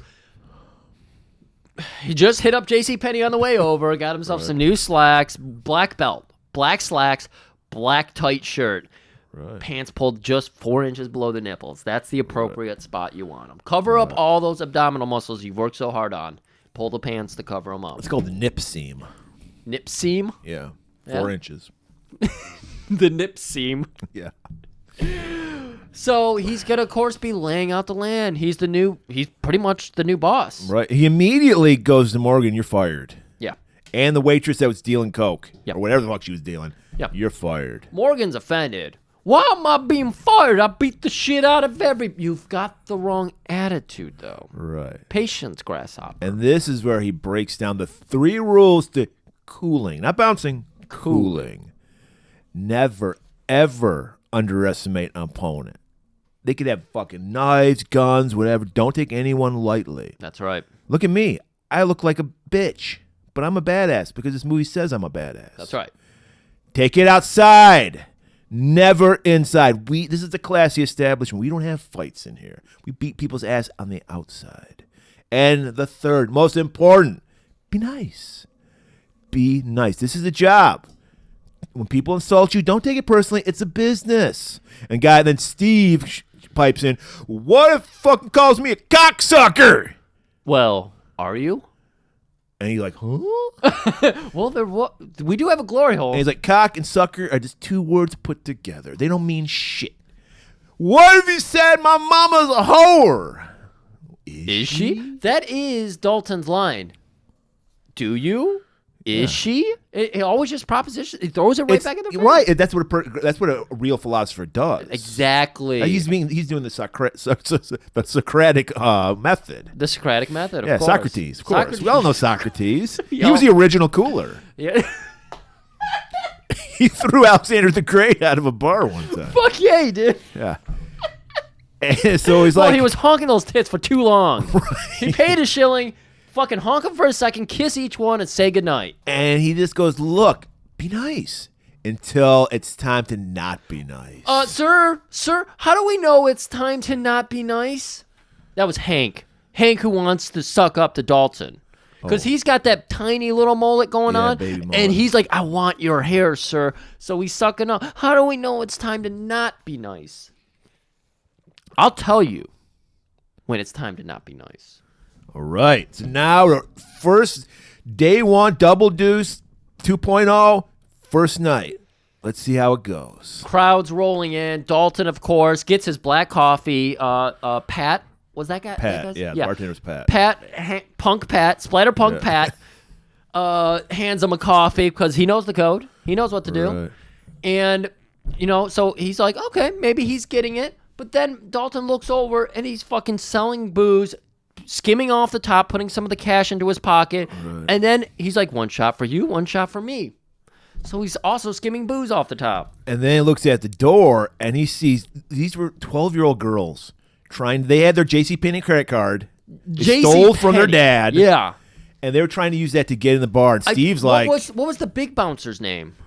The fat guy? Yeah. I have no idea. Fat guy. I don't know. Because he was the first guy. He was like, this is JCPenney. We're going to learn that a fatty here, Arbuncle, he actually is trying to live up to Dalton's image too. And so he's like, no, you're not allowed in here. And that's when Steve cuts in. I'll take this over. You ladies are my number one guests. I will chaperone you. Right. And they're like, these girls are 12. It's like, hey, grass on the field, play ball. Ugh. This is Steve we're talking about. I know, but I got to make sure that people know he's a greasy ball. We don't agree with Steve's practices. That's right. All right, so now, because this is still a fucking mud show of a bar, a girl gets up on the table and starts dancing. Right, and the guys are losing their shit. Hooting and hollering and everything, putting money down for her. Yeehaw, and they're doing it all. Yeehaw, we are in Missouri after all. Right. Missouri? Never. So who was, I immediately forgot his name. Who's the guy who's sucking up to Dalton? Hank. I'm gonna do the Dalton method. I'm gonna diffuse the situation. Right. Just get her off the table. Tell the guys just cool it. Right. He goes up to the guy. Hey, bud, I would like you to get your girl, and he gets thrown. And Hank, you see him rearing back, and then he turns over to Dalton, and Dalton just kind of gives him a look, like the motherly look. Dalton is the mother hen. He actually has some reading glasses. He pulls him down a little, looks over him. Yeah. Don't you do that. Because he's doing a crossword puzzle as he's observing. That's right. He does the New York Times one. That's how sophisticated Dalton is. He is from... He's not doing People magazine. He's from New York. Right. Yeah. And so Hank realizes, okay, serenity now, serenity now. He goes back up. Man, look. And he can't even get the look man outright. So he goes, look, gentlemen, you fucked up. It's too long. Look, man. Okay? Right. So he tries to get him down again. Gets shoved back, and then he the fucking dirt ball pulls a knife out. Always a switchblade in play. Right, that's the sleaziest blade you can ever have. That is the sleaziest blade. That's why we outlawed them. Right. This is where Dalton decides, like, all right, this is day one, baby steps. So he steps in, and he easily catches the knife, grabs the guy by the back of the head, slams it, breaks the little wooden table. Somehow the girl is still dancing on it, even though it's shattered. Because so talented she is. Exploded, yeah. Oh, she was just floating there. And then he pulls him up, and as he's pulling him up, Patrick Swayze does a little hair flip. And that was, I was like, Murray's going to hate that. I almost blocked it out. I was so offended by it 'cause I don't remember that at all. Yeah. But yeah, it would have offended me. He pulls him up, and it's almost in slow motion. He does a little hair flip and then looks back down. It was like, oh, no, that's very cringy. It was bad. That was the bad moment of this movie. And so everybody is just like, who the fuck is that? And then Cody finished up a song. Were they more amazed by the ass kicking or the hair flip? Hair flip. Okay. So everybody is just like, who the fuck is that? And Cody finishes up a song. That's Dalton Castle, everybody. Dalton Castle. Wait, whoops. It's B. Dalton. It's B. Dalton, everybody. And the B might stand for badass. So this is where we find, well, I mean, we just had an intense scene. We need to bring it down a little bit. Right. So we go to the fuck closet. Right. No, yeah, because Dalton's got to get some more booze for the bar. And we see Steve pounding on that fucking underage girl. Oh, Steve, no. She wasn't 12. She was 16. Okay. She was of age of consent. Okay. In Missouri. In Missouri. In Missouri. He might have to marry her when he's done, but very fucked up. So he's just got her bent over a table, banging her. And then Dalton's like, you're out, Steve. That's it. We can't have this. I'm on my break. Yeah, well, when you're off your break, you're out. What? And he just fucking fumes and pouts his way out. So some amount of time passes here. The bar has cleared out. Dalton is reviewing after a long day. He's been... first day was full-on observation. Today was 50-50 observation and everything. He's complimenting people. Hank, great fucking job. You were very positive cool reinforcement. Exactly. He realizes the people who are going to work with him and make this bar a better place. And so he's trying to get him pepped up. And he's like, Pat, you are fucking gone. You've been skimming off the top. And he goes into a whole fucking soliloquy here. I don't remember, but he has it all broken down. Every time you hand out 100 milliliters of fucking liquor, you are taking 10 milliliters off each top. That 10 milliliters would be about $1.50. You have taken 150 shots. Tim calculating, and he's like, that's got to be at least 100 gallons of fucking... He goes full Rain Man. Whiskey a fucking night. And we can't run a bar throwing 100 gallons of whiskey away. And so we got Tillman here, and his fucking jaw is just dropped, because he's like, how did you do that math? He's like, the perfect investment was Dalton. That's right. So Dalton is just like, you're fired, and your severance pay is us not charging you for all that booze you stole. Right. So find the midnight train and walk. And Tillman's got a shit-eating grin. Dalton goes, whoa. It's going to get worse before it gets better. Go, mijo. All right. So Dalton, he heads out. Great move getting that beater because his car is trashed. The fucking windshield's busted out. Tires slashed. I don't know. No, that was a later scene. But yeah, his car is just completely fucking jacked. Antennas bent. Yeah, they really focused on... He was really like... showing off that it was bending at 90. Yeah, it's really offensive. You don't slash him in his tires. You don't bend his antenna. So he goes back home. He's reading some philosophy or some shit. Right. He's reading some Ayn Rand. I don't know what. I don't even know what light he has here. Well, no, he actually did have light. Oh, moonlight, of course. The only way you read as a philosopher. He might have had a lantern. I don't know. He did. He said he didn't have no electricity, but he actually does. Or maybe Dalton hooked it up. Old-fashioned electricity. Fire. He's got a potato with some, and he's like pedaling a bike. And right across the river is Brad having a party. I guess apparently Morgan and Steve and Pat aren't too angry because they're partying over at Brad's. Oh, that's what he noticed over there. Yeah. I didn't notice. They're throwing topless girls into the pool. That's right. Having a great old time. Some big new lurch-looking motherfucker. O'Connor. Yeah. Yeah. And so, what's his name? Brad is like, this motherfucker cost me $400. He's all excited about having this new tall guy in town. I don't know. They don't have tall people in this town, so they're excited about This guy could strip for Chippendales. That's how tall he is. We're going to open up a Chippendales next to the J.C. Penney. He's just thinking about dollars and cents. That's right. Anyways, we're going into the next morning because Dalton, he turns off his light. He's like, hey, I'm not going to win this fight. I'm a philosopher. I'm going to bed. Right. And he wakes up and he's all groggy, reaches for the cigarettes because, of course, it's a smoking movie. And Carrie found out where he lived. Yeah. Apparently, she goes to the same library and saw the same fucking trying to rent out a hayloft. Yeah, well, she saw that it was taken off. She's like, oh, I guess somebody. This is a small town. It is a small town. There's 8 establishments. And that's why how amazing it is. There's a J.C. Penney's. It's so small, but they got a J.C. Penney. They got a J.C. Penney, and it's not a small one. No, it's a not. normal size J.C. Penney. Yes. Everybody, they have men's, women's, children's. Yeah, they even have hardware. So she's got a treat for him, some coffee, and Griff thought it was some hash browns. I thought it was a donut. It was some foul thing on top of the coffee. That's right. All right, this is where we get. I was gonna say a nice shot, but it's not a nice shot. No, it isn't. I was thinking maybe, just maybe, this was Patrick doing a solid for his brother Don, and he had done butt double for him. It had to be, and because he wanted to get a SAG card, and he thought when he heard SAG card, he was like, "You want my ass to be saggy?" Yes. Because he had Hank Hill ass. I'm gonna say it. It wasn't impressive. It was Hank Hill ass. It was not impressive. Do your squats. Come on. You know, Right. you got to get a little bit more bump in that hump. Right. Like Jean-Claude just laughs at that ass. I mean, we really need to hand this off to an expert like Abra because she told us that she watched this movie in a rowdy crowd full of women. Horny women. But they wanted the man of the hour, the Tower of Power, Sam Elliott. Oh, they were there for Elliot. Yeah. Yeah. That Well, makes maybe they sense. weren't. But then when they saw that fucking pancake ass, Yeah. and then they saw that hair flip that Sam did a million times in the movie, Oh, yeah. they swerved. They got That switched. voice, that fucking Flipped. rock star hair. Yeah. Yeah. Yeah, man. Are we going to Dan Campbell now? Yeah, man. I drink a lot of coffee. I bite No, my he didn't calf. have his nose isn't red. Yeah. So That's a good one. So she's just talking about, hey, they're pissed off. Yeah. All these guys, you got fired.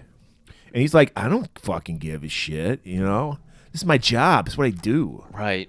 Why would they be upset about that? Why? Because Do your job and you're cool with me. She's giggling over the whole Pat firing. You don't know what you got yourself into. And she's also just fucking over the moon that she got to see his ass. Yeah. Because he had to walk across the whole room. Yeah, when you're living in Jasper, that is a nice ass for Jasper. Yeah, exactly. Yeah. I mean, what other ass? We got Red's ass. That's the saggiest, pancakey ass in town. Morgan. Well, talking about saggy asses. Brad, who just thinks this is called Big Fish, Small Pond. Because he runs. Think about that. This is a philosophical movie. Yeah. He literally lives on a small pond. Exactly. Metaphors. Yeah. I get him now. That was meant.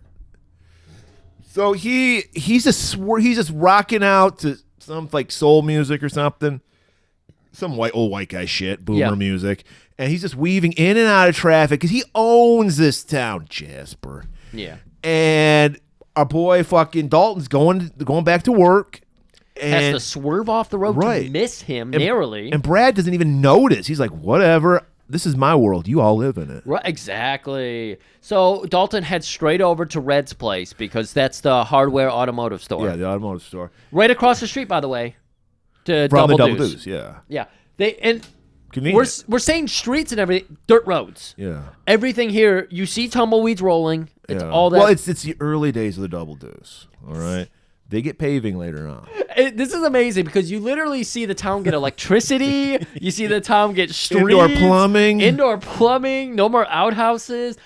We forgot to mention that Dalton is shitting in a bucket and just like dropping it down like a pulley system. And Emmett is like, oh shit, do you have corn tonight? He's feeding it to the horses or the pigs or whatever. Damn it. Pigs would eat shit. That's what they say, pigs and shit. Pigs and shit. So, yeah, he meets our boy Red, who owns the automotive shop. Right. He's worried that what's his face? Brad's gonna get an AutoZone coming in. So that's right. Okay. So as he walks in, Brad's goons are actually in Red's store, and Jimmy's here. We haven't met Jimmy yet, No. But Jimmy is your favorite. Yeah. It's also interesting because he's gay, or at least bisexual. Well, he's prison gay. Yeah. Yeah. Well, he doesn't. He's gay for the stay, is what they say. He's very impressed by fucking men. Yeah. And he does wear a bandana in his back pocket, which I know Yeah. the code. I had to look it up because I forgot the color coding system. But Well, that's why we got to do what's that movie? Cruising someday. Yeah, so we Cruising. can go through all the codes. because he does have the bandana in his pocket, and I'm pretty sure it's the one that symbolizes I'm a top. I thought that was that necklace he wore. The shark tooth necklace. Was it it was. I don't know what it was. It was ugly, big, chunky. I thought that was him trying to say I'm from Florida. Because when I went to Florida as a kid, shark tooth necklaces everywhere. Is that before the puka shells came in? That was before puka shells, yes. Anyway, so they walk in, they do an eye lock scene and everything. Game recognizes game. Yep, exactly. The fucking goons beat it, and Dalton has a nice line in there, like, "What do they take you for?" Well, just about everything each month. Right, 10%. He's got their skim. It's the old protection scheme thing. Right. We don't learn a whole lot about it right now, but they're gonna keep it focused on this interaction here. He's like, "Do you want to stay on like the credit system here, or do you want to come in a la carte, one at a time?" Dalton's like, "I'll come in one at a time." Right. So right now he just buys a new antenna. Yeah. $5. $5 new antenna. He's Not like, bad deal. All right. He's asking Red, "How do you?" He's like AutoZone. I could get it for $4. Yeah. That's what they do. They shut down the small businesses. That's right. Dalton here even gets as the audience, we get a little bit of backstory on the town and everything. Do we see the photo of Elizabeth? We do. Okay, it's right up in the background there. Yeah. He notices that. He notices some blonde woman. Yeah, and if you have a sharp eye like you do, on the first watch, you notice that. Laserdisc. Laserdisc. It does do these graphics where it like points out small details in the background and like zooms in. Well, I just randomly say enhance, and then it just enhances shit. But there's a great conversation here where he's like, "How did you end up in this town?" "Well, I married an ugly woman." Yeah, fell in love with an ugly woman and married her. Never do that. It'll drain you. I am a horrible human being now because I married an ugly woman. I hate my life. And she left me for an uglier man. Now they're having ugly children. Oh, so why are you still in town? Because I married an even uglier woman. This is some red-green humor right here. Red-green? You didn't know Red-green? No. He was actually Canadian, but that's probably why I don't know. He had a lot of that hillbilly humor, and this is what this is. Jeff Foxworthy. I go for Jeff Foxworthy for my hillbilly humor. That works a lot better, yeah. Jeff Foxworthy. Imagine Jeff Foxworthy, the role is red. It would have been so much better. It would have been awful. You would have been like... You would do like 10 minutes of You Might Be a Redneck thing. If you pay $5 for an antenna... You know what? You might be They a redneck. actually resisted that urge, and they were like, you know what? This movie's 2 hours already. Let's make it shorter by not having Jeff Foxworthy do a 10-minute set. All right, so we establish a relationship between Red and Dalton. Yep. Cut to, we're back at the farm. Emmett's like, "Hey there, big city slicker. I noticed you got New York license plates on those cars." Emmett's just sneaking around. He looks under the fucking... he's totally he's like sniffing his underwear. He's like doing a lot of creepy... He's putting in glory hole, like peep booth and shit. He's noticing his little fucking perpetual motion machine that he uses to you get his lights going and everything. Right. Well, that's pretty impressive. It is, actually. Yeah. And for Emmett, a hillbilly, he's like, "What the fuck? Powered? I thought they only had that at JCPenney's." And then he looks outside, and there is our man, Dalton, doing some Tai Chi. Yeah, he's zen as fuck, dude. Zen as fuck. And not only those awful sweatpants he was wearing, with the lace front, like it laced shut. Awful. Yeah. There was a shirt he was wearing later in the movie. He had the slacks, and then it looked like a top for a karate gi. Yes! It was like a button-down shirt, but it didn't button down. It like folded like a karate gi. Over. And I'm pretty tucked in. I'm 99% sure that was the top he wore to... He just had a fight with Doc or Elizabeth, and he was like, "I got to get her back." And he wore that top to do it. Yeah, that impresses women in Jasper. So, anyways, what we're getting That's exotic. That's the Chinese shirt. That's right. Well, they do have a Panda Express now, so they get that kind of thing. Exactly. That's what the employees wear. Slacks and a gi top. So Emmett looks out, sees him doing the Tai Chi, and then we get the shot of Brad With it, he's got internet cache too because it's 89. So he's got his computer set up out on the deck. Wow. He's got. I thought only Hawaii got that. Yeah, I thought so too. Yeah. He's got a blonde that we don't recognize quite yet because their back's turned to us, giving him a drink while he's making that internet cache, and he looks across and he just.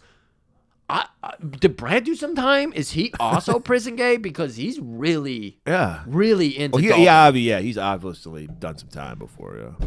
He's a cookster. Yeah, definitely, because he sets up a scenario later on. Yeah, 100% cuckster. Yeah. So Dalton, day 3. The bar's a little nicer now. There's no glass on the fucking floor. Right. You see that in the back. They've actually put in new floors. Right. They got rid of the fucking chicken fire. Yeah. It's just no chicken fire It's anymore. a real fucking stage. They have neon. Yes. It's not a banner anymore. That's classy, dude. Neon. You got neon. You got you got people coming in and spending real money. Right. I know. I never go in any bar that doesn't have neon. All we do is go to neon. Oh man. Speaking of neon and bars, Joe's gonna be performing at the Sanctuary on Sunday night. It's like fuck. I can't go. Lions game. Yeah. I gotta see that Lions game. They need me. Well, they could do you. Seattle could do you a solid and win, and then it doesn't even matter. I still want to watch the game because you know what's more important than getting into playoffs? Spoiling beating Rodgers. Green Bay in Lambeau. And ruining Aaron Rodgers' career. Yeah, that is, That's more important. Anyways. All right, so... Pat wants his job back. He's at the office. Yeah, they're in the office with Tillman, and he's like, do you know who I am? You know who my uncle is? His uncle is fucking Brad Weasley. We learned that in the establishing party shot, yeah. And he's just trying to strong-arm Tillman into getting his job back with benefits on top of it. Mm-hmm. And he's like, you know who supplies the booze to this entire town. He's holding out a nice shot of whiskey there. You want this precious booze? I heard that you got some nice clothes on layaway at the JCPenney. We could make that not happen. We could get... It could shut down overnight if you don't do what you're told. Those beautiful slacks might be on my slender, Sansa beautiful belt body. slacks, Griff. Sansa belts. You don't need a belt. Yeah. Tillman will ruin you. Right.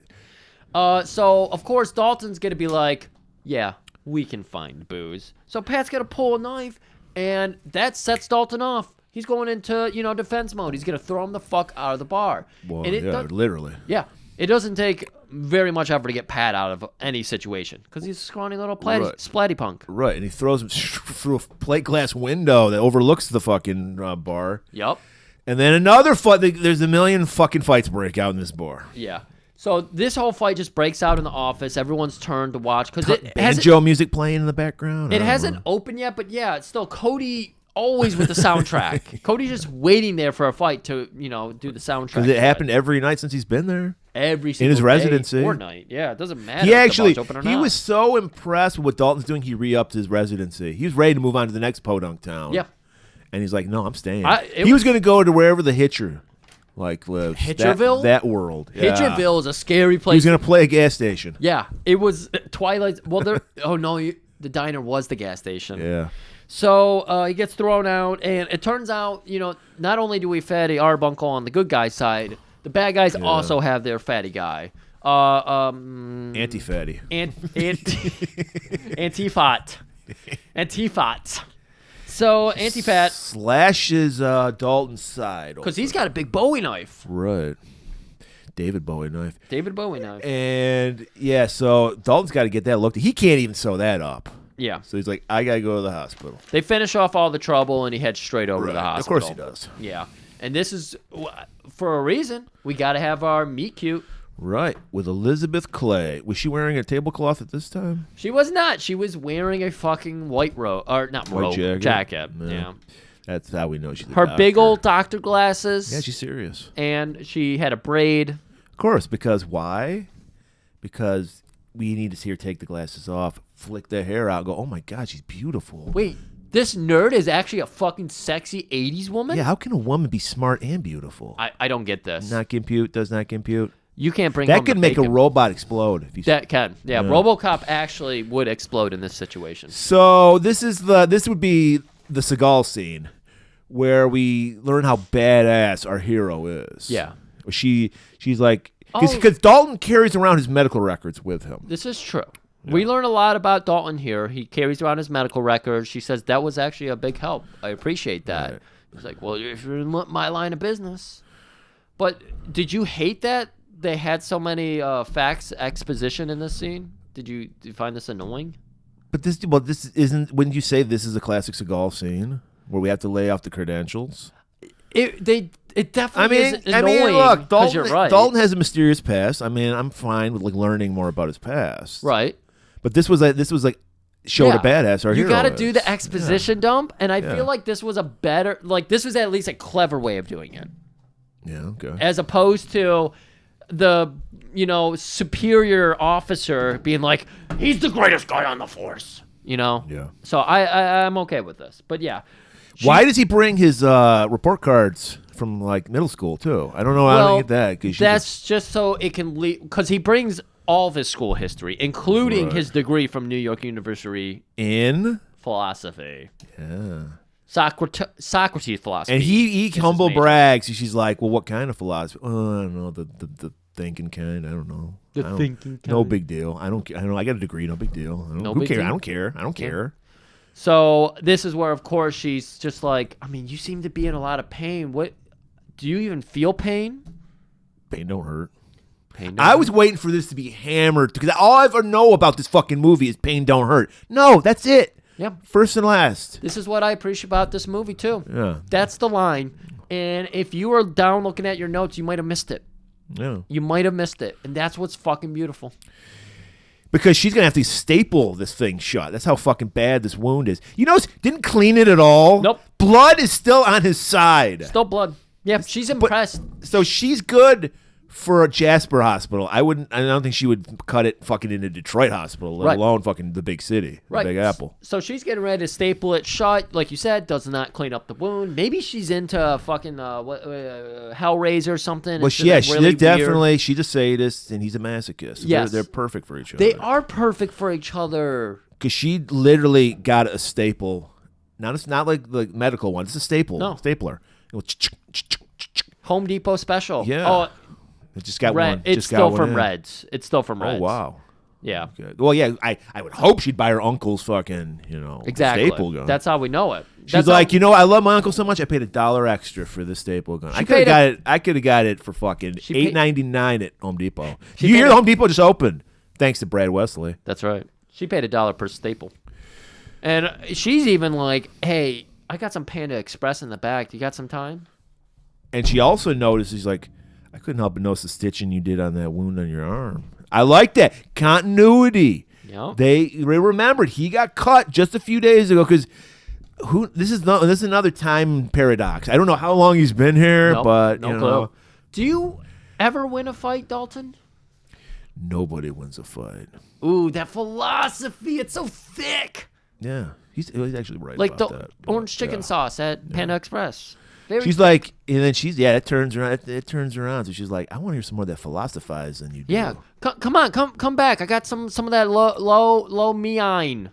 You can share it with. No, maybe sometime you can drop by the Double Deuce and have a coffee with me. Such a tease. Such a fucking tease. Of course, he wasn't wearing pants in this scene for some reason, so he gets up and shows her his ass. But we know it's not impressive. No.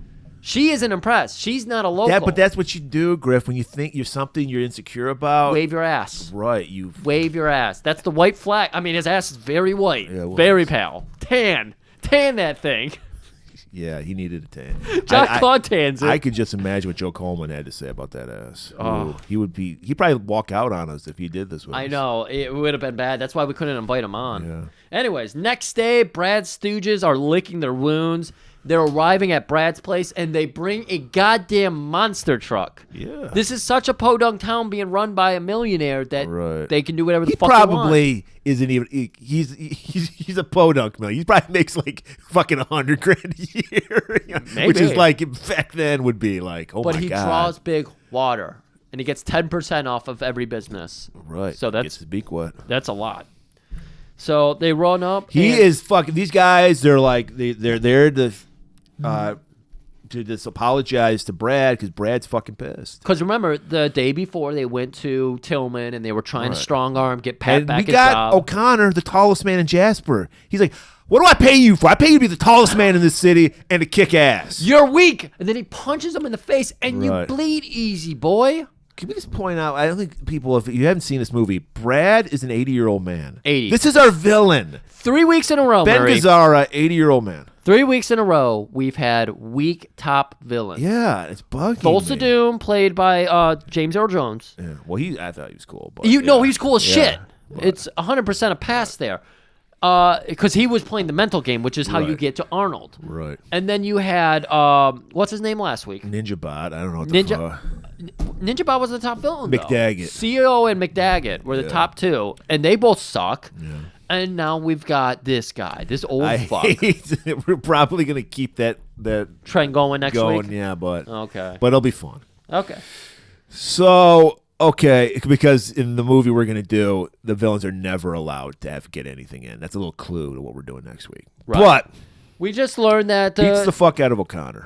right. And so, He believes Anti-Fat was being honest when he apologized, so he lets him live. just so O'Connor I gets thought he was flashing. going to have fucking Jimmy beat the fuck out of these guys. I thought so too, but they're saving Jimmy. They're not showing us what Jimmy's capable of, and I thought that was a good choice for this fucking movie. Anyways, so Dalton, of course, is going to be heading back over to Reds because we know he's got to keep a retainer there. He's got to get He's got to new get car the parts. windshield in. Though it's on, layaway or something. That's right, and not quite J.C. Penney layaway. No. He doesn't Better interest rate from Red, though. That's better true. interest rate. That's true. And he doesn't get any J.C. Penney points, but it's okay, No, it's because okay. it's an honest businessman. Who needs penny Small points? business.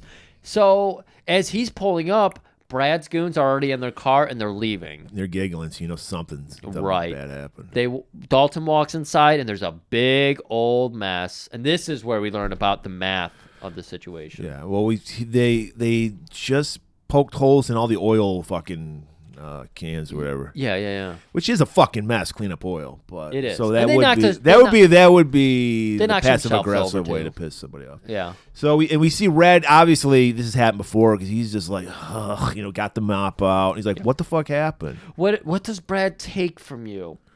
10% for the Jasper Improvement Society. That's way worse than the Jericho Improvement Society. God damn it.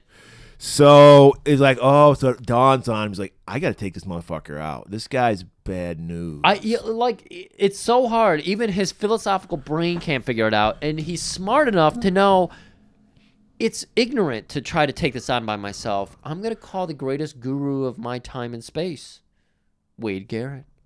And then this is where the movie starts happening. First thing we see, luxurious flowing mop of hair. I want to just go ahead and point out something real quick. Yeah. For a horny crowd of women, this is the perfect. You have an hour to sit, get drinks in This you. movie's a tease, let alone Dalton. Yeah. Sit, get drinks in you, get all riled up. You know when Wade Garrett's coming, it's an hour in. You got time to get comfortable. You're getting drunk. You're having fun. You're yelling at the screen. This is how confident Sam Elliott was. 'Cause we all know what Sam Elliott's known for. Voice. Mustache. He let it. He just went stubble beard. He's like, Yeah. I'm not even gonna. I didn't even notice it. Yeah. I see? didn't notice it because he had that beautiful stubbly. That is not even a 5 o'clock for him. That's a 2 o'clock. Right. He shaves 10 times a day. 10 times. That's why he has that mustache. Exactly. Sam Elliott, another guy. I hate mustaches. He can pull it off. I'm He's impressed. just got the by face for Yeah. it. I have to accept that. Tom Selleck, Sam Elliott. Yeah. You're all right. So I guess, did he fall on hard times? Because he's in some bar where they're having a wet G-string, which I've never heard. No, I think this is his comfort zone. This reminds me of, God, I was like 25 years, about sometime in the mid-90s. I went to see a band. The last band we saw, Merciful Fate. If you're not familiar with it, satanic heavy metal band. So what do you have on before King Diamond hits the stage? Fucking G-string dance contest. It was the first and last time I ever saw it. I could totally see this if we're seeing Motley Crue or some shit. Yeah. Hair metal bullshit. So we're at the Harpos, which was the metal club in Detroit. And I'm like, what is? I mean, nobody got naked or anything, but it was like girls were like, just like in their G-strings dancing, and it was just weird. That would be a very weird scene. It was like when we went to see Joe that one time, and they had the one woman up there. That was great. I thought she was great. No, she was great. Yeah, I mean, she was doing the thing with the tassels. Yeah, and like spinning her tits and That everything. was impressive. It was impressive and all that, but it was just like, I did not expect this to happen. Yeah, it was weird. So that's what we're possibly missing out on by not going to see Joe. That's too bad. I would like to see beat that some again. ass on Wednesday or Sunday night. Yeah, no, he's been doing so much shows up in Canada and just haven't been able to make it. Good. Anyways, we'll get there soon. So, best hair of the movie, Sam working the G-string contest. But this is the issue with long hair. Sam Elliott is constantly pulling it out of his face. And I know Aubra's saying, fuck you, Tim. Fuck you. That's what I want to see. Here's the thing. I know what this world is because I had, when I was a teenager, punk rock teenager, I decided I was going to do the Danzig Devil's Lock. You did. Yeah. This is new to me. I think I've told you this before. So I was growing my bangs out. So I had about my God! Right, like I looked like, if you want like a picture, the Danzig on the cover of the Sam Hain Initium album. It was like right like above my lip. The bangs got that far down. I usually like had it slicked back. Yeah, of course. I came, and one day, because I was playing a lot of basketball, and I was constantly having to fucking, I was like, I came to my senses that, what am I doing? What are you doing? And I cut it. Finally cut it. You didn't get the hair tie or anything to hold it back? No, I would never. No. Yeah, so I know what Sam Elliott's going through, but I mean, my hair wouldn't touch the beautiful, thick mane that he has. They got the lighting perfect for this scene. So we immediately see him working his craft. He's got a bar full of veterans. Fresh out of the Gulf War? What, 89? No, Gulf War happened a couple years later. Yeah. I don't know what war, but they're just on leave. There's bases everywhere. Yeah, they're in their fatigues and everything at the wet G-string he contest. Said, first of all, thank you for your service. Yes. And then he just whooped their ass because they weren't respecting these ladies with these awful fucking implants. Ugh, they were just the worst. There was those painful ones. So he attends to his call, and he's talking shop with Dalton. Dalton's telling him, have you ever heard of a guy named Brad Wesley? No, brother, can't say I have. Did you get yourself in some trouble? Where are you even at these days? Yeah, it was weird because I'm thinking this is a scene where he asked Wade to come up, but he doesn't. No, he doesn't. Because he's in a laundromat talking to Wade. Just advice. That's all he wants. Because that's the guy he learned how to cool from. Right, exactly. And that's why I thought his role was perfect for this movie. He apprentice cooled. Exactly. Yeah, under Wade. You can't just become a cooler.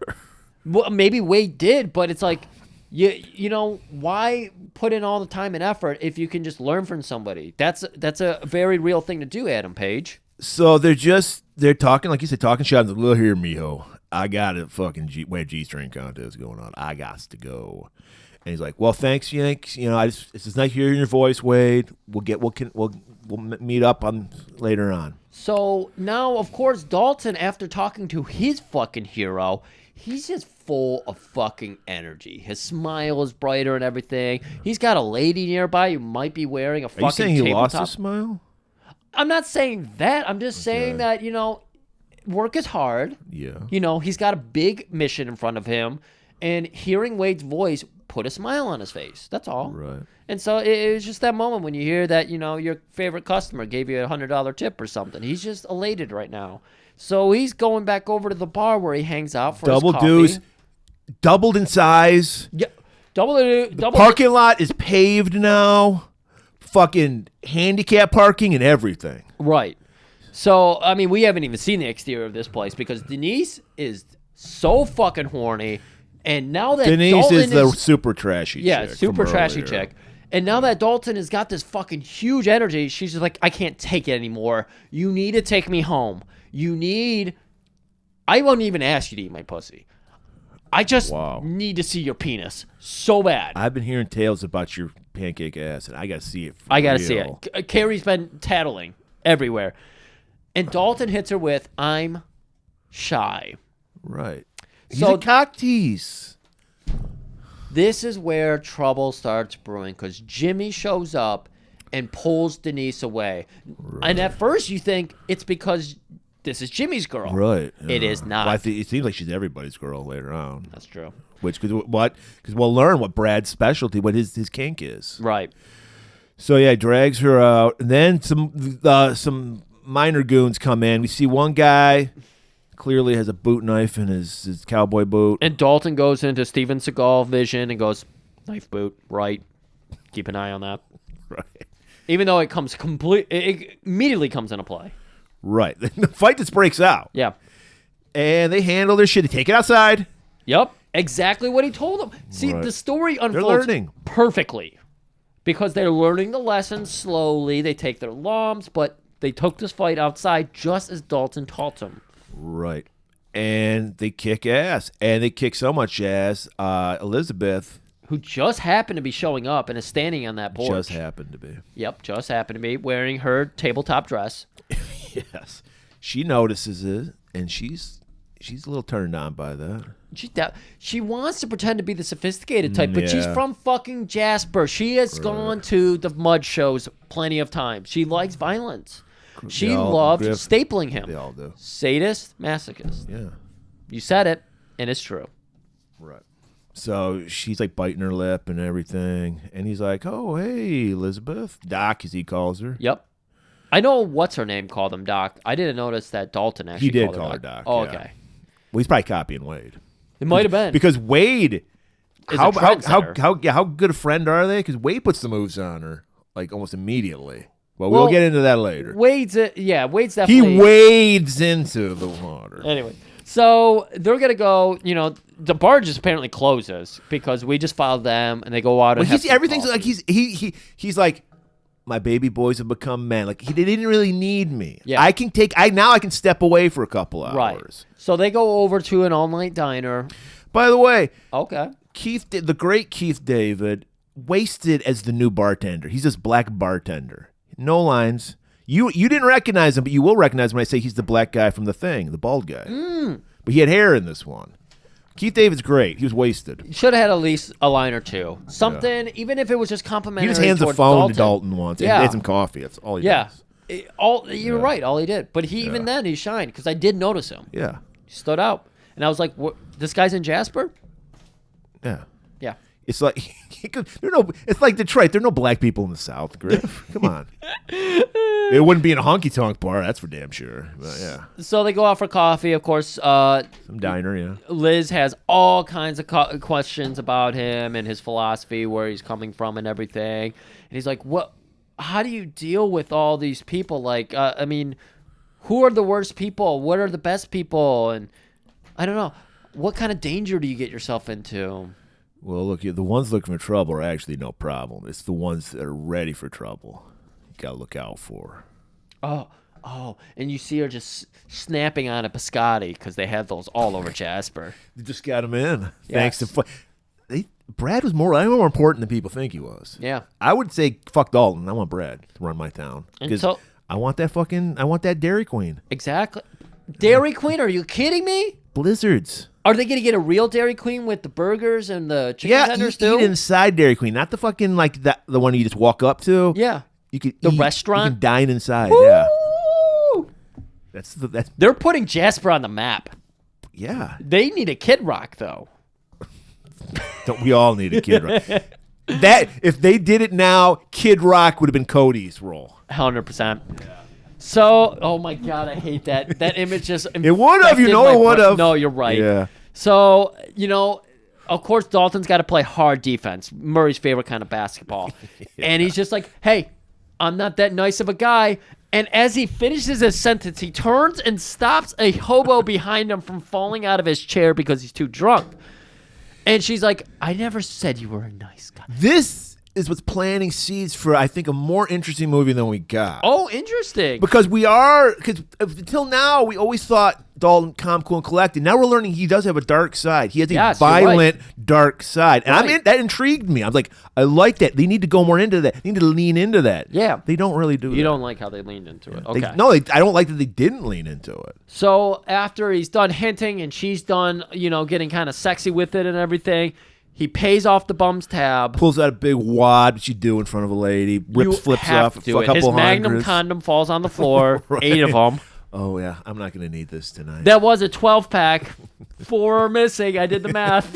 No, it really spells it out for her. I fucked 4 women in Jasper. She's from Jasper. She might be a doctor, but she's still from Jasper. She probably would have been... Never mind. That was awful. So they head back to his car because they're riding in her Jeep. They go back to the Double D. That's right. A fucking stop sign's been thrown through the windshield. Yeah, that's a good one. Yeah, I like everything's fucked up. He rolls with it. He's like, I knew this was gonna happen. Yeah, I'm gonna have to, change out all my tires. I'm sure you wouldn't want to help an ugly guy like me get his car back into shape. And she's like, "Who says you're ugly?" They kiss a little bit. A little chase, a little peck. He kisses her hand, calls her my lady. My lady. And then we go to the next morning. The goons pick up Dalton, who's just trying to get back to Emmett's place. That's all he's trying to do. Right. It was a long night of getting his car in shape to drive back home. Right. Wants to sleep it off. They want him to see Brad, though. Mr. Wesley wants to see you. So, of course, they go, just around the pond. Right. So they take him there in the chopper. Wait. Of course they did. Gas means nothing. Yeah. It did back then. It was like $1 a gallon back then. Scares the horses, too. Yeah, 2 for 1. That's right. We get there. I gotta agree with Brad. The music playing was awful. I agree with Brad on that Denise. Got to keep fit if you want to keep your job. But we notice she's got a black eye now. And she notices that Dalton notices. Right. Because she cowers from him. Makes her to hide that face. So now we're feeling a little bad for Denise. It looked a lot like when our favorite wrestler, Ronnie Garvin, got lit up like the Challenger. Well, she did run into a door. Yeah, that might have been it. And we see Brad in his eating his breakfast, got a Bloody Mary out. He's got the computer next to him. Right. He's got his Bloody Mary. He's offers one to Dalton. Dalton goes, no, thank you, sir. He stands in the background. He won't even sit at the same table. All right, so that's the tension we're dealing with here. This is where Brad's going to open up a little bit about more. We learned that he was partners with Al Capone because he's so fucking old. Yeah. He's like, I'm from Chicago. Hey there. I'm not so different from you. I'm from Chicago. This is a Chicago accent. Hot dog. See that pickle, that greasy pickle on it? He's I'm sorry. We're talking Chicago, and I just got an episode ready because everybody quit my job, so I've been putting more YouTube. So you shit officially did that? Yeah, I did actually do that. Yeah. I thought you were just talking about it. No, Monday is my about last it. day. Okay. And then I'm a free man again. We're going to be cooling in the South. This might be our last episode. We might just go to Jasper and become coolers. That's right. That's right. Me and Murray. Somewhere there's got to be a honky-tonk that needs to be fixed up. We have nothing to live for. We could just go out and be coolers. No responsibilities. And this becomes the Golden Cooler podcast. No. The podcast is over. Oh, we're done? We're just going to move on to just fixing up honky-tonks. Interesting. I love this. Yeah. But what was I saying? Chicago. I put up Invasion USA, and right there in the little notes, Griff's Chicago accent bit. And I was my God, we ruined that movie with that bit? I know. Did you just cut it out? Oh, you should have cut it out. I was like, oh, shit. I should go cut this out. That's going to kill our momentum that we've had on YouTube. I know. And I was just like, no, I'm going to leave it in there.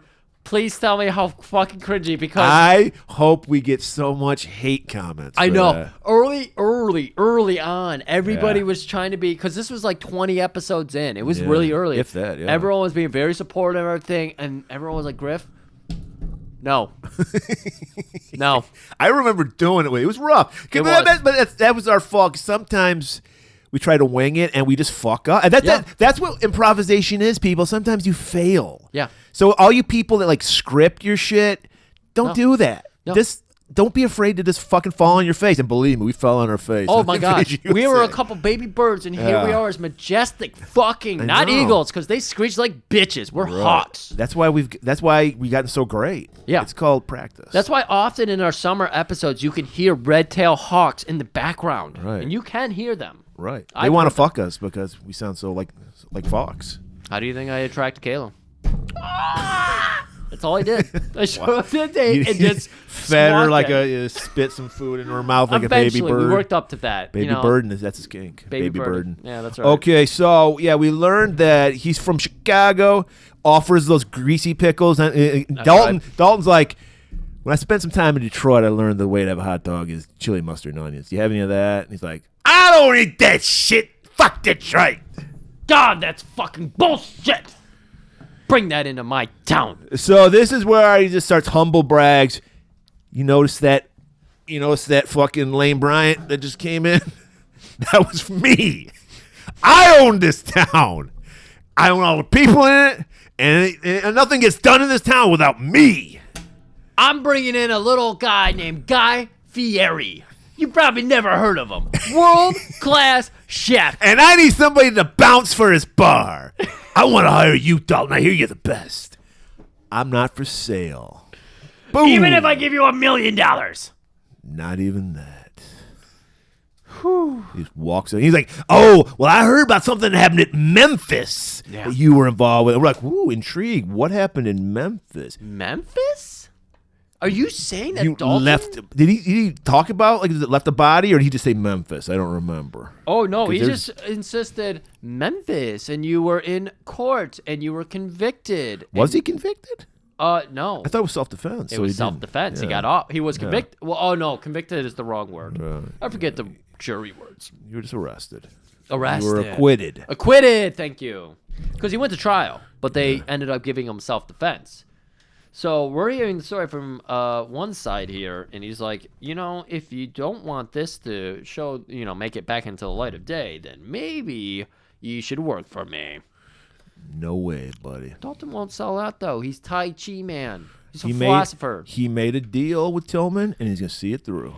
I really feel like we should... Well, no, that doesn't work at all. Never mind. That night, the bar is tripled in size. Guys are wearing uniforms now. It is a fucking chain restaurant now. Yes. A lot of flair on their fucking outfits. There's flair. We even see the outside. Yeah. And they redid it. It looks like a Texas Roadhouse. It looks like a bubblegum Shrimp shack. Yeah. Bubblegum shrimp shack. They've got fucking flat screens everywhere. Everywhere. And it's all playing the Classy. same trivia, bullshit channel. They got the little fucking things for you to beep in on. Yeah. Yeah. They got weird. Class. They got daiquiris with really catchy names and all that Right. bullshit. They got umbrellas now for the drinks. Umbrellas. Yeah. And we see that the clientele reflects their umbrella drinks. Right. People are dressing up now. They're wearing their best cowboy boots and That's everything. Right. That's right. But not everything's great because the supply chain of booze is running thin. We heard about this from Pat. We heard about this from Keith David. This is the one line he gets. He's like, we're running low on whiskey. Yeah. Well, Pat threatened them, and then you're right. Keith reinforced it. Right. And so Dalton's like, don't worry about it. I'll handle it. Because Tillman's like, oh, my God, I finally got this beef turned around, and I ain't got nothing to give anybody. So apparently Dalton's got to head out to take care of this. And as he's walking out, Liz is there in her Jeep and her doily fucking dress. It looked like, when you go to an old folks home or something. Gypsy outfit, some kind of Stevie Nicks thing going on. Very strange. But she's got her nips hard and fucking tight for this. And so Dalton reads nipples. I know what this situation is. Would you like to go back to my place, madame? Yes, she would. Okay. But Murray, he lost the force for the nipples. Because lurking in the background is a monster truck. That's right. I think Jimmy and one of the goons is watching. They're fucking spying and trailing them. In a monster truck. Right. In a monster truck. Well, that's normal in Jasper. Like, everyone has a monster truck. What's the glaring issue with this? I don't know. Why do they need to follow him home? They know where he lives. They want to make sure that they went home. Because they want to give Dalton the benefit of a doubt. I suppose. Benefit of adult. Benefit of the Dalton. Be Dalton, of course. So they go back to the hayloft. They want a little roll in the hay, if you know what I'm talking about. Oh, boy. Dalton Murray. does. Like, yeah. Unless it's a battery-operated radio, you're right. He did invent electricity. I'm telling Because you. he has, and it's like the old-time 1930s fucking radio. It's an adorable scene. He puts on some rock and roll, and he looks over, and he's got a shit face on. And Gigi Allen, does that turn you on? Yeah. Do you like shit? Feces? I mean, you're a sadist. Sadist. And she's like, no, then what do you do if you're like a boomer? You put on that soul music. Ho, whoa, I like your butthole. That's romantic. That's my favorite Lead Belly song. I like your butthole. And yeah, that gets her in the mood. All right, Swedes and scale. What's it out of? Is it out of 5 or 10? Out of 10. Out of 10. Because we get, all right, I will give Dalton points. Doesn't even kiss her. Immediately goes for the pants. Undoes his pants. Well, she undoes his pants. He pulls down her fucking unattractive granny panties. 80s awful lingerie era. Yeah, it was. And just picks her up, mounts her on his dick, and kind of fucks her. So the first time I was in the fog when I was watching this, I was somewhere else. You hadn't seen a sex scene in a long time. I was writing RoboCop, no sex scenes. You're right, but we did watch what's it called recently? 2 weeks ago, and that had a better sex scene in it. I gave it a pretty high mark on the Stevenson scale. No, I got lost. I lost the nips for the forest. The stone. No, I know, but I'm going again.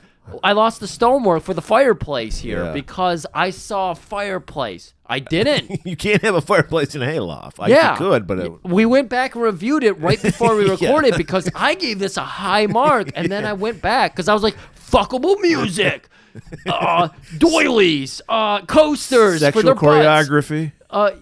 I thought it was like this great, like aggressive and soft No. This is easily a 3 out of 10. I give it 2. I'm being generous. I only gave it some because it was clearly Don Swayze's hands, and Don Swayze has the better hands, and you see those hands lift her. We know Patrick does not have the leverage to do that type of maneuver. Right. That's also why, we see Patrick's butt a little bit. But again, when I went back and reviewed it. Don is 6 feet. Yeah, you need right. that extra 3 You got to have inches. the leverage, yeah. Even though she weighs 100 pounds, you got to have the leverage. Right. Lift with your legs. The other thing that bothered me about it, of course you know this bothered me about it. Wait, bothered me about it? No, what bothered me about it, sweater vest. He was wearing a sweater vest as he's fucking her? Yes. I didn't know. I did notice the sweater vest. I didn't know it was this scene. Yeah. But that was offensive.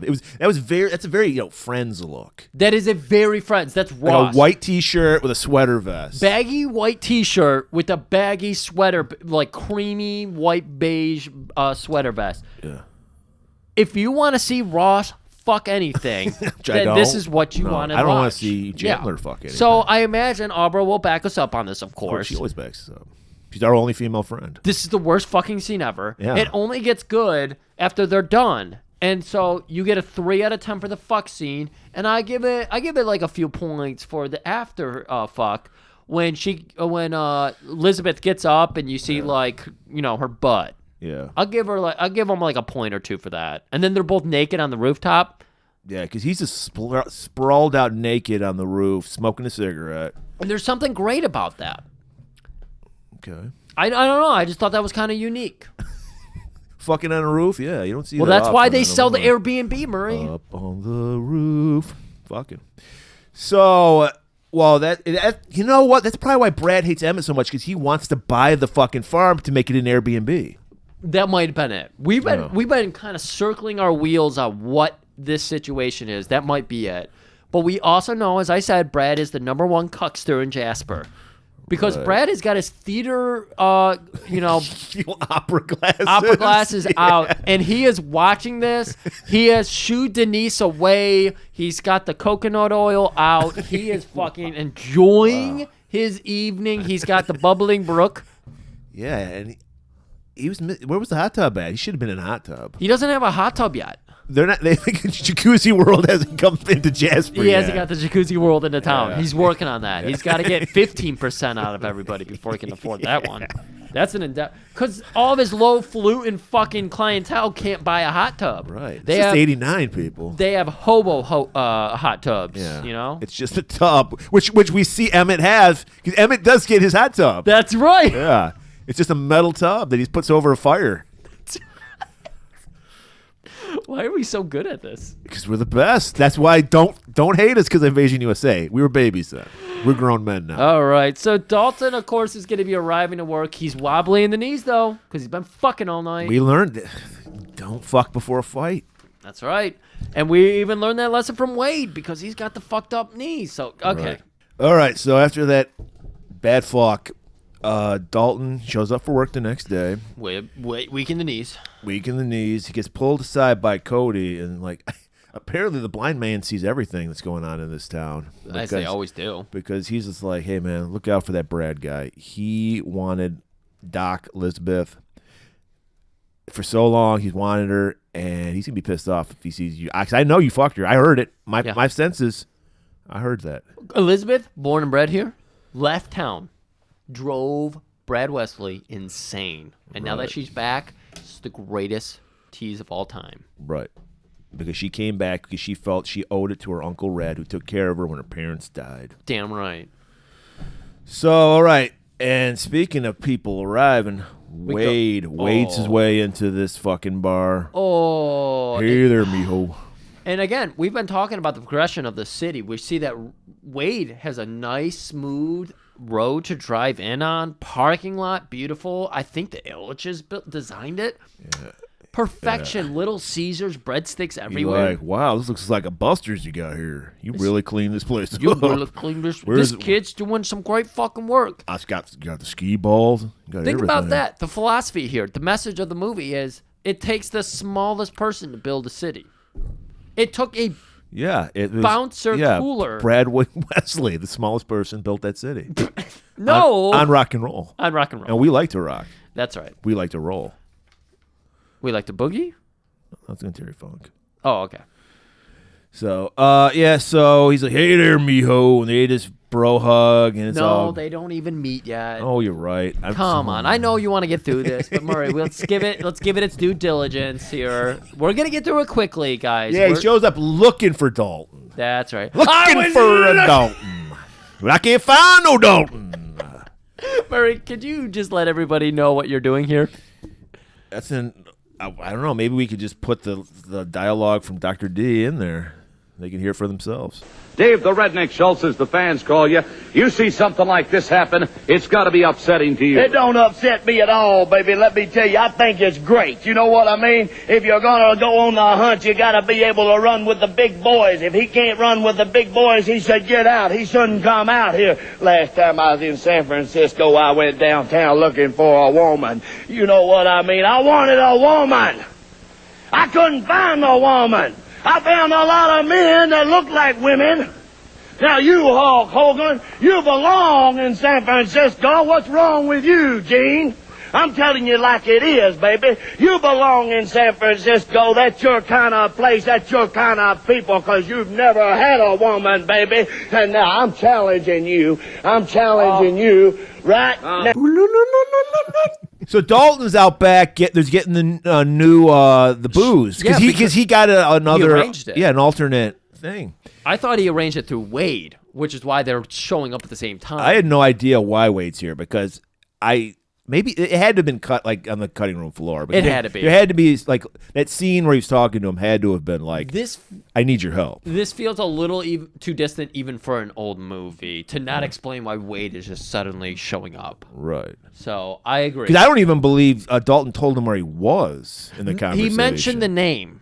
Brad Wesley. So apparently Wade has connections, but we also know there's this network of bouncers. I know, and that's why I'm like, is this the world building? And I like this world building. Fuck the whole like John Wick assassin world. How about the fucking Dalton bouncer world? If they did another Roadhouse movie, I want it to be in this weird like mum is the word type bouncer situation. It would be with Dave Bautista. Yes. And we'd have Kid Rock be Cody. Yes, I know. And it'd be fucking awful.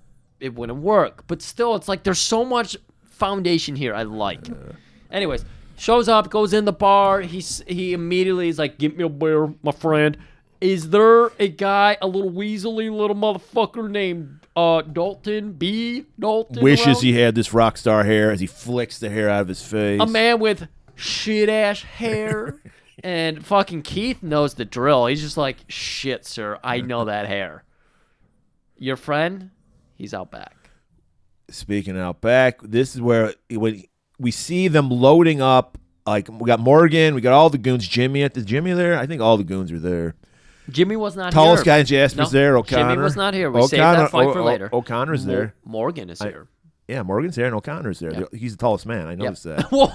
Well, again, they use him like they use the one dude in AEW. He's just there because he's tall. Right. But Morgan is the real muscle. By tall, I mean he's 6'1". Well, that's bigger than 6'0". Yeah. So he's 6'13". So, or 5'13", I should say. And so they're like, we're taking this booze. Oh, you only get your booze from Mr. Wesley. That's and right. Dalton's like, fuck that shit. So, okay. This is where we learn that Patrick Swayze, he's a dancer. He's not a martial artist. It's true. Because he is doing, I mean, he's trying his best. I don't like. It's 5v1. Huh? It's 5v1. Well, no, I'm just saying as an act from an acting point of view. Oh, okay. In that it's awful. It's straight tippy tap fighting. It is. There's no power to any of these because he's literally doing dancing pirouettes and those leaps that they do. I don't know what that's called, but and it just looks awful. It doesn't like it's more show than it is. It's tippy tap. Yeah. But like you said, Keith Sloan is pissed. Yeah, he's fighting him off though. He's holding his own for a while, but it's 5-on-1, and you got one of them, Terry fucking Funk. Terry fucking the Funkster. Funk. And Mother Funker. He is a 40-year-old juvenile delinquent. Right. So you got to be careful. Right. Tread lightly. And so they get the best of them. They're beating them up, but then wait, anybody ask for a guy with long hair? I don't know. He Flips walks the hair in. out. Okay, you did it right the first time. He walks out there nonchalantly. Hey, dear mijo, how you doing? And Mio's getting his ass beat. He's literally being restrained. Everybody is momentarily stunned by the hair. Nobody gives a shit, Murray. What? One guy in the background, I think it was O'Connell, is like, hey, short stuff, why did you fight me? And he breaks his fucking knee. And then the Wade's fight an breaks inch out. taller than him, too. That's the irony. That's the irony of the situation. He's now officially the tallest man in Jasper. That's right. And that feels pretty good. Yeah, and I like that because we're learning, like, it's about ending the fight as quick as possible. That's what a bouncer does. So Yes. he's like, I'm just going to take your knee out. I'm not going to, like, fucking trade blows with you. Right.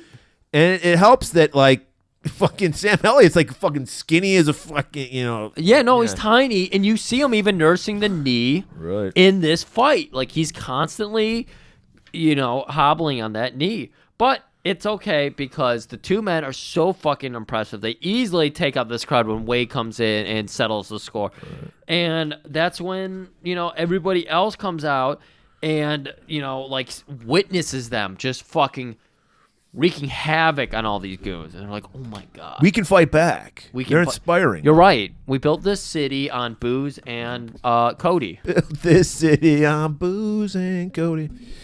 All right, that night, I guess Dalton told Wade about Liz. He's like, I think we can run a train on this chick. So, you in?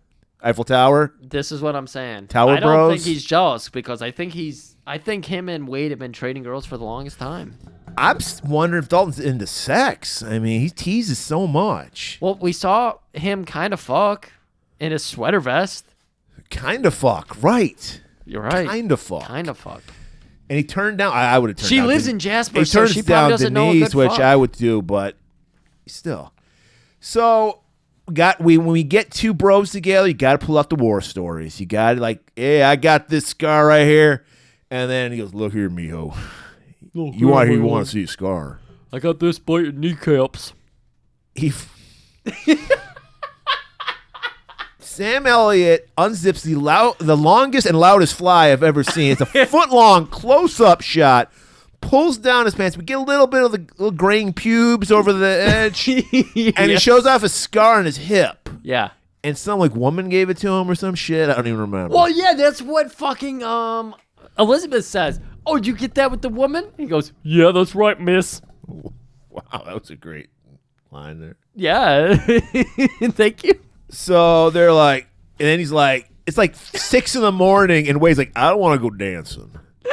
Let's go to we're going to go dancing. They go to a diner. That's where I guess, they haven't gotten a dance hall yet in Jasper yet. Well, come on.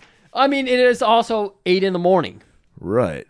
So they go to a diner that happens to have a jukebox because, again, this place, it's 1989, and yet it is the 1950s because we're in Missouri. Right. That explains why there's no black people. Segregation. Except fucking Keith David. That's I right. don't even remember his fucking character's name. It probably was Keith David. They It didn't might even have been. give him because they're literally I noticed in the IMDb the tit chick. It said that they was gonna kiss the tits. Yeah. Woman, well endowed woman was her fucking thing. And she wasn't even well endowed. I wonder if she would have been happier if they did call her Tit Chick in the credits. I'd remember it. That'd be a great autograph to sign it.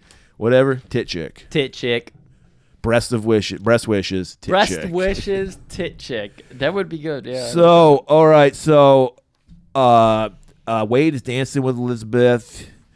He's like putting the moves on her. I'm like, what's going on? I think that's bros before hoes, dude. I thought so too, but no, he's just like, hey, dear lady, I would tell you what, I would leave everything and just marry and fuck you all day and night.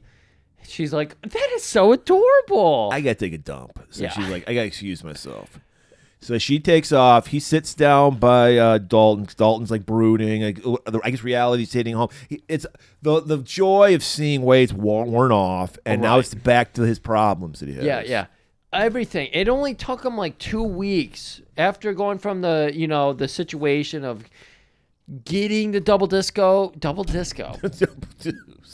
deuce where it wanted to be and everything. Which is what Elizabeth's doing right now.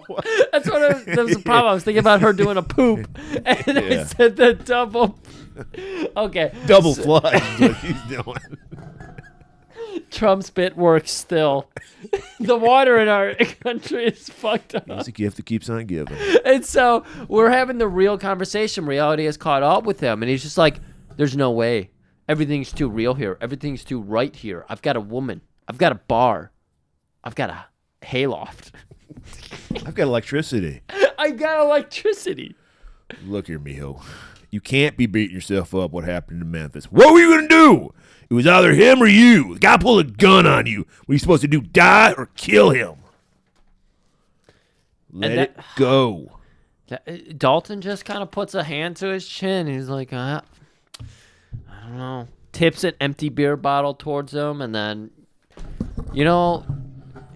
she's got a working job, so she's like, I got to get going. Right. This double deucer is actually a quadruple. I would deucer. love to have a doctor that's out partying. She's like, I got to be at the hospital in 2 hours.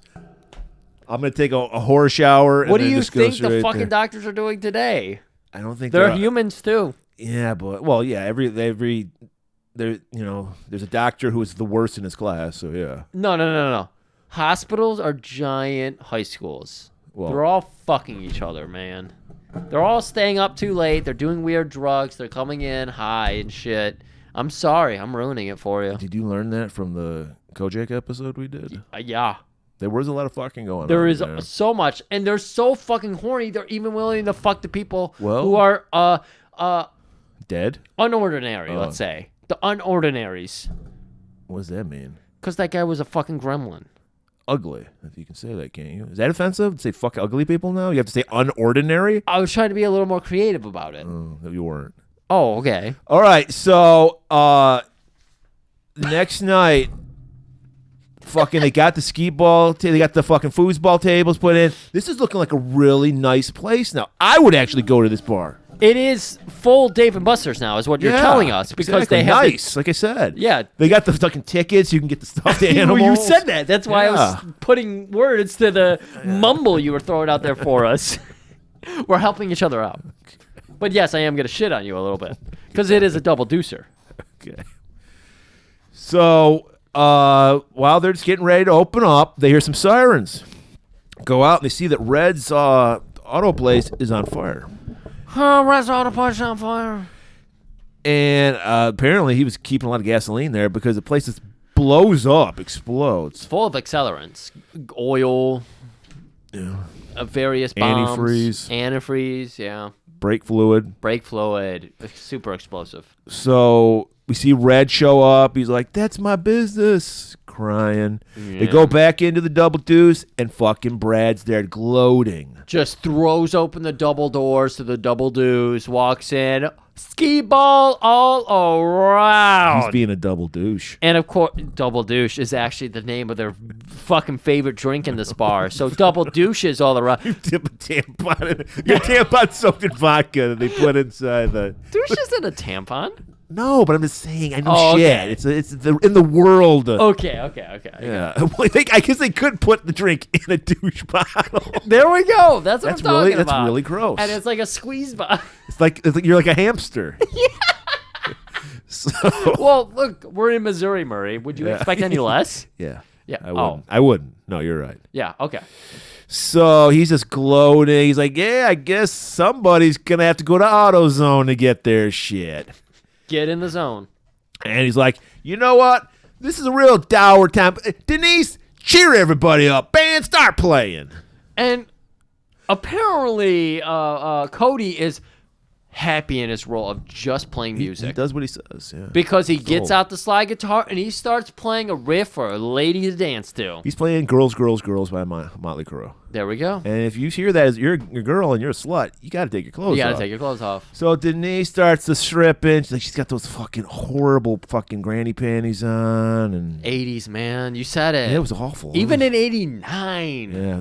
When you know why? They didn't get a Victoria's Secret Jasper yet. Because. Should we be, like, thanking Robert Kraft? Because he started Victoria's Secret, didn't he? I have no fucking clue. I fucking hate that man with a passion, but I'm pretty sure Victoria's Secret put, like, not 80s lingerie on the map. 80s was Fredericks of Hollywood, which was awful. Fredericks of Hollywood? Yeah. Was that, like, something where you're like a girl would whisper to you, I'm wearing Fredericks of Hollywood? No, but I just remember that was the thing. Yeah, It was bad. It wasn't the lingerie was not sexy in the 80s. Weird. But I guess thank you, Robert Kraft. Apparently, he is the Brad Wesley of Boston. I'm pretty sure. I don't know. I thought he was Kraft's. I thought that was like Kraft food was what they were. No, well, Murray diversifies. Well, he does macaroni and cheese and lingerie. Well, makes perfect sense. Just saying that. So Denise is horning up on the stage, and then Wade's like, "I've been in this position before." Gets a scrunchie on his wrist. He pulls it off. It is a '90s scrunchie. He started the fad. Right. Puts his hair back. Gives her the samurai fucking ponytail. I'm sure this is what put the Abra crowd over the fucking line. This is like for us when Sonny Chiba spits fucking booze all over his body. Right. You know? Dalton, still, even though he's fucking enraged what happened to Red, he's like, serenity now. So he just politely grabs Denise, takes her off the stage. Robotic. Before anything, he's a cooler. Removes her from the stage. Even when she's been doing a burlesque act and isn't showing off her tits or anything. And it isn't until Dalton, the guy she's been chasing for the longest time, shows up that she reveals her tits finally, and the audience gets to see those tits, and we're just like, we're not impressed. Yeah, like big deal. He's not impressed. There were no good tits in this. The 80s was the death of great tits in movies. Original tits, too. Yeah. A lot of fake tits come in the 90s. Yeah, there was some bad fake tits in that wet G-string contest. There definitely was. Those were not good tits. Yeah. And so takes her off the stage, getting her out of the bar and everything, and that's what Jimmy's gonna reveal himself. Brad goes, Jimmy, show him what's up. And he doesn't show his dick. No, he grabs. If you're in a bar and you got to show off your fucking kendo stick moves, you're either grabbing a hot dog or a pool cue. And there were no hot dogs to be found because Brad also owns, now it's the booze, but he supplies every place with the hot dogs in this town. Oh, what's our fucking Ohio hot dog place? Pachenko's or something? Panko's? I don't know. Is that the one where they put cheese on the? I don't know. There's some Isn't hot that dog. a Cincinnati thing where they put cheese on their hot dogs, like shredded cheese over it. Maybe. I know. I thought I don't know. I could have swore I saw that on the Bills game that got cut off because they were in Cincinnati and they were like, That they always have right. to show some, like every time a Detroit game they have to show the fucking auto line, They assembly always line. do. They show the and they have to play Detroit Rock City. They show every fucking time. Detroit Rock City, GM Center. They show the fist. The fist. Fist. Maybe the Spirit of Detroit statue. Yeah. They show that all the time. Yeah. And they play the 8 Mile song. 8 Mile for sure. You thought we were done with Detroit last week. That's a little more Detroit for you. No, guys, that was a warm-up for this week when we go 5 hours. Yes. There's 5 paragraphs of notes left. We're going 9 more hours. Yeah. All right, so Jimmy's twirling around his stick like a baton. And he does the fucking wave. He does the little finger like the Bruce Lee, like, come get it, bitch. Right. And then just another brawl just breaks up. Everybody's going back and forth. Wade's showing off his fucking style. You staring at the fucking football game? No, I'm watching you yawn. Jimmy calls Wade out. And Wade's like, I never say no to a challenge. Well, we know how to motivate because he doesn't want to just beat anybody. He wants to beat the top dog. I mean, he came from prison after all. Yeah. So what's the word of prison? You you take out the big guy. Yeah, exactly. So he's going to try to take out the big guy. And he almost does because that fucking trick knee that Wade has fucking goes out on him. But Dalton, he's bro before a hoe, and he helps him out. That's right. Comes in, he defends him. It's looking like we're going to get a big fight here, but no. Brad fires off his We don't starting. get any big fights in this movie, by the way. No, we really don't. It sucks. Action sucks. I thought the Jimmy and Dalton fight in a minute here was okay. Yeah, little pirouettes. Oh. Brad fires off a gun and goes, all right, cool it. The movie's not over with yet. We're going to go home. So we're going to let a whole night go by, let things cool off, but everyone is helping Red. They're All in his house. the small businessmen, all the entrepreneurs, Jasper. All the got originals from together. Jasper. Right, and they're like, look, there's got to be something we can do. You got insurance, don't you? And he's just like, insurance? What's that?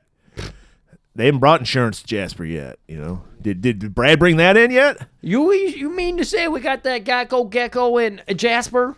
Yeah, they don't even got those commercials yet. Ugh, thankfully. And even the sheriff's in his pocket. We can't do anything. Hands tied. Hands tied. So they're later on we see that one of the guy even owns the dealership that sold Dalton the beater. Even he is on Red's side. They're trying to build up Brad Wesley's control of the town because they've been building it up. Like he could shoot somebody on 4th Street and get away with it. And we're seeing that he grab somebody by the pussy. Nobody would care. Exactly. So he did the bombing of Red Shop in the cover of night. Right. But now he's getting bolder. So Dalton, Elizabeth, and somebody else are out driving in the Jeep and everything. They roll up to the dealership of the one guy. I think Cody's with him. Yeah, Cody. And they're at, Red was just like, sorry, no one's going to help me here. Just leave.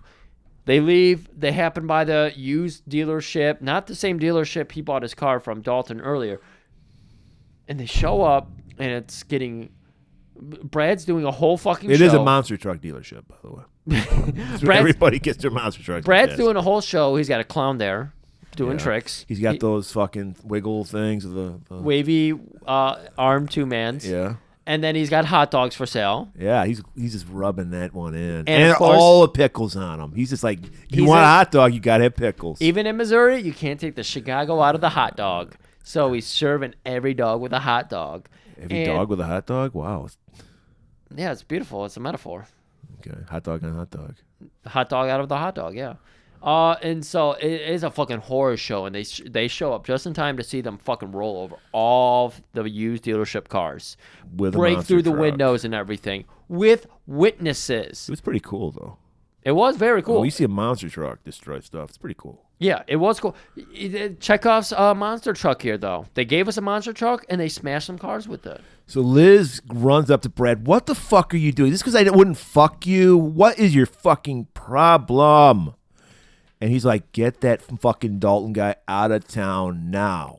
She even tried, well, no, in a minute here, but Dalton goes back because he's pissed. He's like, I clearly have to take this man down. Right. I have to go to a place I haven't been to in years, and I don't want to go back to. Yes. Memphis. Right. So he's in the barn. He's a dojo now. Yep. He's got nature. He's got the fucking dummy with all the pressure points on it, and he's hitting them perfectly. Wade's coming in. He's like, hey, son, we're going to fuck some shit up, or we're going to get out of here. Mijo, I got to tell you, I think we should leave these parts of town. And he's saying nothing. He just ignores Wade, pulls himself up by a rope up to the upper level where he's got some more fucking shit going on. He's punching bags. Yeah. Look here, man. I didn't sign up for this shit. I'm out of here. I wish you the best of luck. I don't know what the fuck you're going to do. It's getting too hot for an old cadre like me. I'm going to be out of town. You should come with me. But Dalton's not willing to hear it. He's got puss here. He's got a hayloft here. He's got a bar here. He's got electricity. He's got electricity. Finally comes to Arkansas. Liz comes by later, and he's fucking. Well, we got to bring up that he throws a punch. Oh, wow. At Wade. Wow. And Wade catches it. Mijo, I respect your decision, man, but it's not my decision. Kisses his fist. Peace, brother. And rides off. Off in the horizon. So later on, Liz comes by. She's trying to reason with him because she can see this darkness is coming out. And she's like, "Look, you just need to just leave, all right? You're not from this town. You don't owe this town everything. You've fixed up our honky tonk. That's the best thing anyone's ever done besides what Brad's done with the Dairy Queen." And he's just like, "No, I have to finish this. I have to do this because he will keep taking until someone takes him." And she's like, "Oh, you guys and your macho toxic masculinity. What?" We're getting a whole 9th degree when suddenly the 100th degree happens right at Emmett's place. We have 110 degrees. 110 degrees? I don't know. What's Fahrenheit? What is the Ray Bradbury book? 410? I don't know. I don't know. I have it. I mean, that's. Did you read that book? No, but I know of it. You should read that book. That's the heat that blows up a hayloft. 450, maybe? Yeah. So it's 453. That paper burns at 451. 453 is a hayloft. A hayloft, of course. So Emmett's fucking house blows up. Dalton, you see, Dalton does this totally tippy tap, la la la, leaps off. No, he is prancing. There was prancing. That's a perfect word for it. Yeah. Skipping, prancing. It looks like he was in his fucking lace-up sweatpants. He probably thought that this was going to be a movie made for the stage. He was going to be on way. This would work in Dirty Dancing. It's not working for Roadhouse. Or Ghost, the sequel. Runs in, grabs Emmett. Of course, because Emmett is hill folk, he's got to be wearing fucking long johns with the flap on the back. Full red. Yeah, with exactly. the white cufflinks. Middle of fucking a Missouri summer. He's wearing long johns to sleep. Yeah. Okay. And he's like, "Are you all right? Are you all right, Emmett?" "I would be if you get the fuck off of me." Yeah, so he's alive and well, and that's when you're, "Hey there, guys, I'm the evil one." It's Jimmy trying to ride off on his little fucking dirt bike. And that pisses Dalton off. So he pirouettes over there, and he is doing stage leaps. Because, again, jazz hands all the way. Because, again, Swayze thought, "Hey, guys, this would be great for the stage, so I'm going to play it up like it's a stage theater act." Right. Bob Fosse would be proud. And the director was just like, "You're right, Swayze," because it worked as artistic value. So he jumps over, tackles Jimmy off the bike, and now we're going to have a battle on the beach, Murray. And that's good. Battle on the beach. Think about that. You could crown a champion at the end of Battle on the Beach. Okay, so they have a back and forth between each other. I wasn't impressed by this at all. And Jimmy hits Dalton with I want to point out, Dalton still had the patch on his side from that cut. You love the continuity. I love it. Keep it up. Keep it up. But he gets hit with a fucking log on it. So that stumbles, knocks the breath out of him. Yep. Jimmy, of course, is taking the fight from here, grabs Dalton by the hair. "I used to fuck guys like you in prison." And you see the jealousy on his face, the envy on his face. He used to fuck guys like him. Now that he's out in the real world, it's harder because it's 89 and gay guys aren't as open. Right. They're marrying women. They're going full George Santos. Well, if only Brad would get get a gay bar in town, he could have a place to go. Yeah, maybe that's why he's working for Brad. I was just gonna say, maybe we're selling Jimmy a little short. Brad is giving the breadcrumbs. He's like, "I'll get that gay bar. Breadcrumbs. Get the blue oyster. I'll open it up for you." That's right. And yeah, maybe we are onto something. I think we are. Jim goes for the final roundhouse, but Dalton dodges it and he kicks a tree. Kicks tree. It happens to be like a V in the tree. Gets his foot stuck, as kids do. Whenever you're fighting your friends, you get your fucking foot stuck in a tree. And you're a bitch motherfucker who knows he's lost. You pull out your gun. That's right. Dalton just kicks it. He has a tippy-tap roundhouse, kicks it out of his hand, grabs him right on the throat. Yoink. This is something that we heard Hank talk about in the bar in the 30-minute mark of the movie. That's Dalton He fucking ripped a motherfucker's throat out. So that's how he finished the guy off in Memphis, huh? That's right. That's his finisher. That's his finisher. And unlike AEW, this finisher finishes him. Yeah, no, they didn't. No kick out. They didn't kick out and climb ladders and then fucking, light a table on fire. Liz runs over. She's a doctor. It's her Hippocratic oath. She has to check on a guy when his throat's ripped out. She's disgusted by this. She puts her fingers in the guy's throat and realizes there's no pulse. There's no pulse. There's no throat, let alone no pulse. No throat. And we see, Dalton's like, oh, my God, I'm back to where I was before. I'm not Zen anymore. I'm not cool. I'm not Dalton. I'm not philosophical. I'm not NYU. I'm Memphis. Next morning, Dalton heads to the Double D. He gets a call from Brad. Brad's like, hey, we're... Yeah, that Wade guy and Elizabeth. You love those guys, don't you? Huh? It should be a shame something happened to them. I don't know. Maybe I'll flip a coin. We'll see. We'll let the old God decide this one. And you hear a coin. Well, audience sees a coin flip. He hears a coin flip. And then he never reveals anything. I wish I could tell you. Hangs up. My little secret. As soon as he hangs up, Wade walks in, beat to shit. We're like, oh, well, I guess it was Wade. Yeah. And he works quick. He just had Wade's ass beat. He just beat his ass. So we're like, okay, that's good. Elizabeth's fine. We don't have to worry about her. Wade's like, oh, man, you should have seen what I did to those guys, mijo. Dalton just goes on a fucking soliloquy promising they're going to leave. He's done with this town. He's done fucking with Brad Wesley. He's done with it.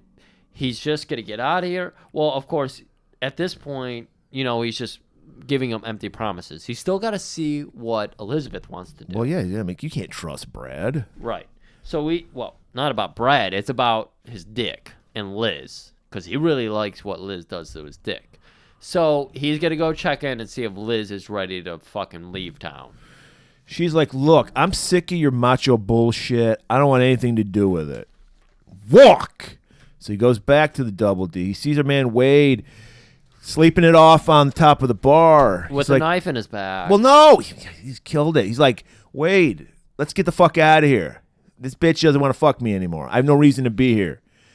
Pulls him over. Then he sees the knife. And it's pinned. A message is pinned on his chest with the knife. And it says, looks like it was Tails. Dalton drives straight over to Brad's, full of energy. Puts on his favorite cock rock album. What? I don't know. What do you drive and fight? What do you get yourself pumped up? In 89. How are you getting yourself pumped up for a fight to the death? Did they have a song? Maybe it was Patrick Swayze's song, She's Like the Wind. It might have been, because they didn't have a song, so... Oh. Well, he didn't have the cassette. There we go. Well, he's in his Mercedes. That's how fucking pissed he is. That's right. He doesn't care about the Mercedes. We've seen how much he takes care of it. Right. He's not hiding himself anymore. Every part of Patrick Swayze, Dalton, B. Dalton, is showing up to this fight. Right. And they expect it. They're ready. All the goons are up. Pat's scratching his back with a sawed off. Morgan's Wade got his best white cowboy boots. He's tucking his pants in as they're speaking. That's right. And this was a nice stunt. I liked it. Because they're just shooting at the Mercedes. Mercedes is just going right through the fucking yard. Yep. Of course, there's a ramp, because there's a ramp everywhere. There's always a ramp. It fucking leaps, spins completely around, and lands on the hood. And it's on fucking no, it's on the wheels. Oh, it's on the wheels. Okay. Because it lands and drives. It's on fire. It looked great. Yep. And then they're like, they go to check to see that he's in there. Open it up. Yeah, okay. There's a fucking knife holding the gas pedal down. Stupidest fucking detail ever. And they're like, oh my God. It's the knife, of course, used to kill him. So O'Connor takes it, puts it back in his belt. So we know he's the guy. Tallest man in town, of course, killed him. He's going to be knocked down if you... That's right. Feet. And if he doesn't get back up again, they'll never get to knock him down. All right, I'm sorry. We were just talking about, this is the most disappointing fucking final fight since last week's final fight. Yeah. We see fucking Terry Funk doesn't even get to have a death scene. We just see him laid out. That's right. We're following some goon. Who the fuck was this goon? Is this even I don't even remember this guy. No, I don't remember who it was. But we're following him for some reason, not Terry Funk, right. The memorable goon. The memorable goon. We go into the house. We see he's like every little dick guy, fucking Pat Bradford has all these stuffed animals because all these dickless fucks. Stuffed animals. That's what they are. They are. Fancy stuffed animals. Well, taxidermied, okay, but adult stuffed animals. Adult stuffed animals. Trump animals. Yeah, like every animal in the fucking world is in this fucking house. It's tacky as Polar fuck. bears. He's got Yetis. the Addams Family, a polar bear. That's right.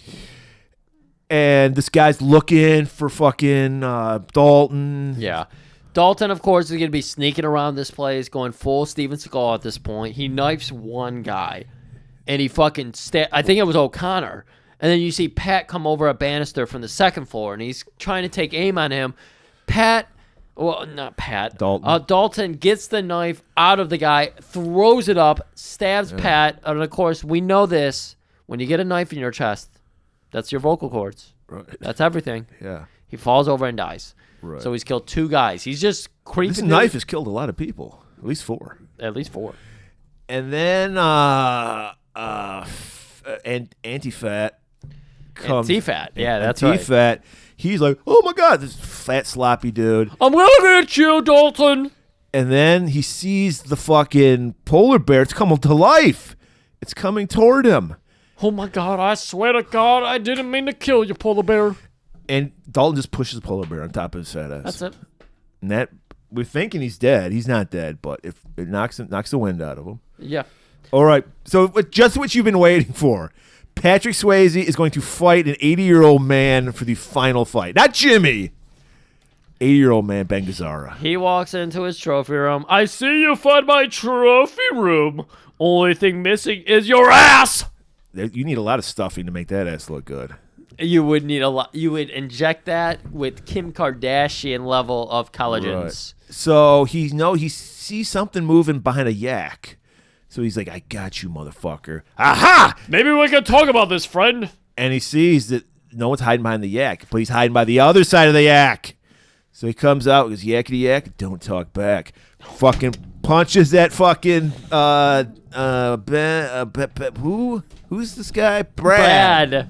And they're having a fucking fight, which is the weakest point of this movie, is the 2 fighting physically. Brad grabs a spear, cultural appropriation. Cultural. Throws it at Dalton. Dalton, you can clearly dodges. see it's on this line. It was like the worst. He's too yen. He fucking dodges it, pulls out another spear. Yeah.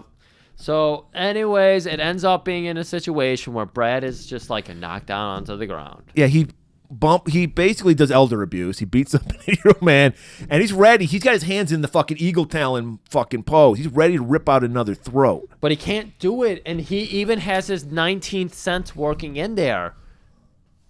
Elizabeth's sense. Because she is up on the second floor, coming into the room. No, you can't do it. I can't marry a guy. This is the classic action who's movie. Murdered 3 people. We have our cake and eat it too. Our hero shows mercy to the final villain, That's which right. is always a big mistake. Turns his back, starts walking away. Didn't he have like a little Derringer too? It was this tiny little gun. That's what Brad had.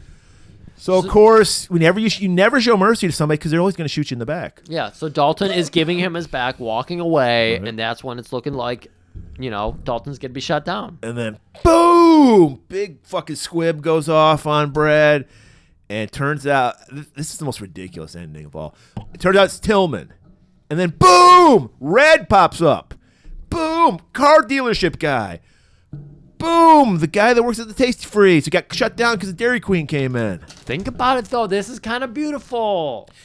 Yeah, but it makes no sense because what happens next is they obviously killed him. They shot him 5 times with a shotgun. There's nothing left. And then the cops show up. And he's like, what happened here? I don't know. Nothing. Hands tied. He's like, I can't close this case. No one saw anything. Did you see anything, Mr. Red? No, I did Looks not. like a suicide to me, officer. Mr. Dealership? Oh, I didn't see anything. I just showed up here because I heard a ruckus. Everybody heard a ruckus because it's Missouri. And they didn't see nothing. They didn't see nothing. And they look over and they're like, are you sure this whippersnapper over here, this Dalton, didn't do anything? Anti-fat, did you see anything? And there's no way the guy who works for Brad's going to lie. Nope. But instead he goes, I don't know if that picked up. I see nothing. So it's like, hands are tied. I guess it's another cold case for Jasper. No, it's not a cold case. Case closed. Case closed. 0%. If there's no eyewitnesses to a crime, did it happen? No, exactly. Even though we have a body right there. You know, they always say, did a tree fall in the forest? Did anybody hear it? But no, it's did a murder ever happen and anybody see it? All right. All So the double deuce is doing great business. This is the weirdest ending of all time. A skinny dipping ending. Yeah. They're in that fucking filthy fucking pond that Brad lived on. They're filthy fucks, and they're fucking in the filthy We fuck. see Dalton running with his dong flopping around, leaps in, hug each other. End the movie. End the movie. Weirdest fucking ending. I liked it. Almost as weird as ending as the movie I watched. That He jail I wanted to watched live a earlier. small town life. He fought off the. So he's staying. He fought off the force. He's not going back to New York. Yeah, no, I don't think he is. He fought off the force that was. Well, bringing- why do it when you got the guy that AutoZone came in? That was the last thing Brad gifted the city. The AutoZone was the limit. He was like, and Red gets to manage it. "Don't bring in the Culvers. If you bring in the Culvers, it's over." But no, it was small town fighting back against big corporatism. That's what this movie's about. Okay. And corporatism lost. That's what this movie's about. And yet we lost the plot there. A beloved movie like Roadhouse lost the plot. We don't see that anymore. We welcome big corporations. So I'm glad everybody has a Culver's at every end of the street. You don't have a Culver's yet. They're building one. They are? Yeah. You're going to be so excited for those butter burgers. They're not bad. I like them. No, I don't think Culver's is bad. I just don't want to see one at every fucking corner. No. It loses its fucking, like Chick-fil-A used to be cool when it wasn't even in the state. Now there's fucking 8 in the state. Still never been there. But, all right, there you have it. Griff, we got something big happening next week. Return of not one, but 2 favorites. Not just next week, but the week after. Yeah, that's big too. But we're talking about next week. I know. 2 favorites. You can tease for 2 weeks out. Well, no, not with us because we never know what's going to happen with gas. That's true. But yeah, we fucked up. Yeah, we did that once. Yeah, so two favorites are coming next week. First off, our buddy from Britain. Whoop. It's been, when's the last time he was on? Rucker Hauer Month? Oh, Rucker Hauer Month. That was over a year ago. We had him on a movie that he was like, guys, why didn't you get me on for this movie? And we're like, what? We offered you that movie. It's our buddy from Britain, Stuart Bannerman, is back in the theater. Oh, I'm so excited to talk to And Stuart not only again. that, it's another one of our favorites. The Sensei is back. Steven Seagal.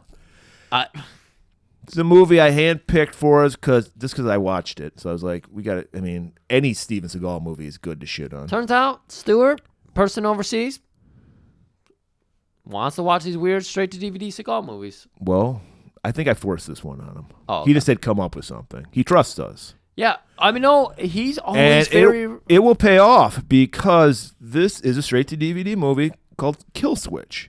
Now, look, any action hero can fight one serial killer, but only the Sensei can take on 2 serial killers. Steven Seagal plays, I think, a Kentucky detective. Not only to say he's like the greatest detective of all time. Okay, yeah.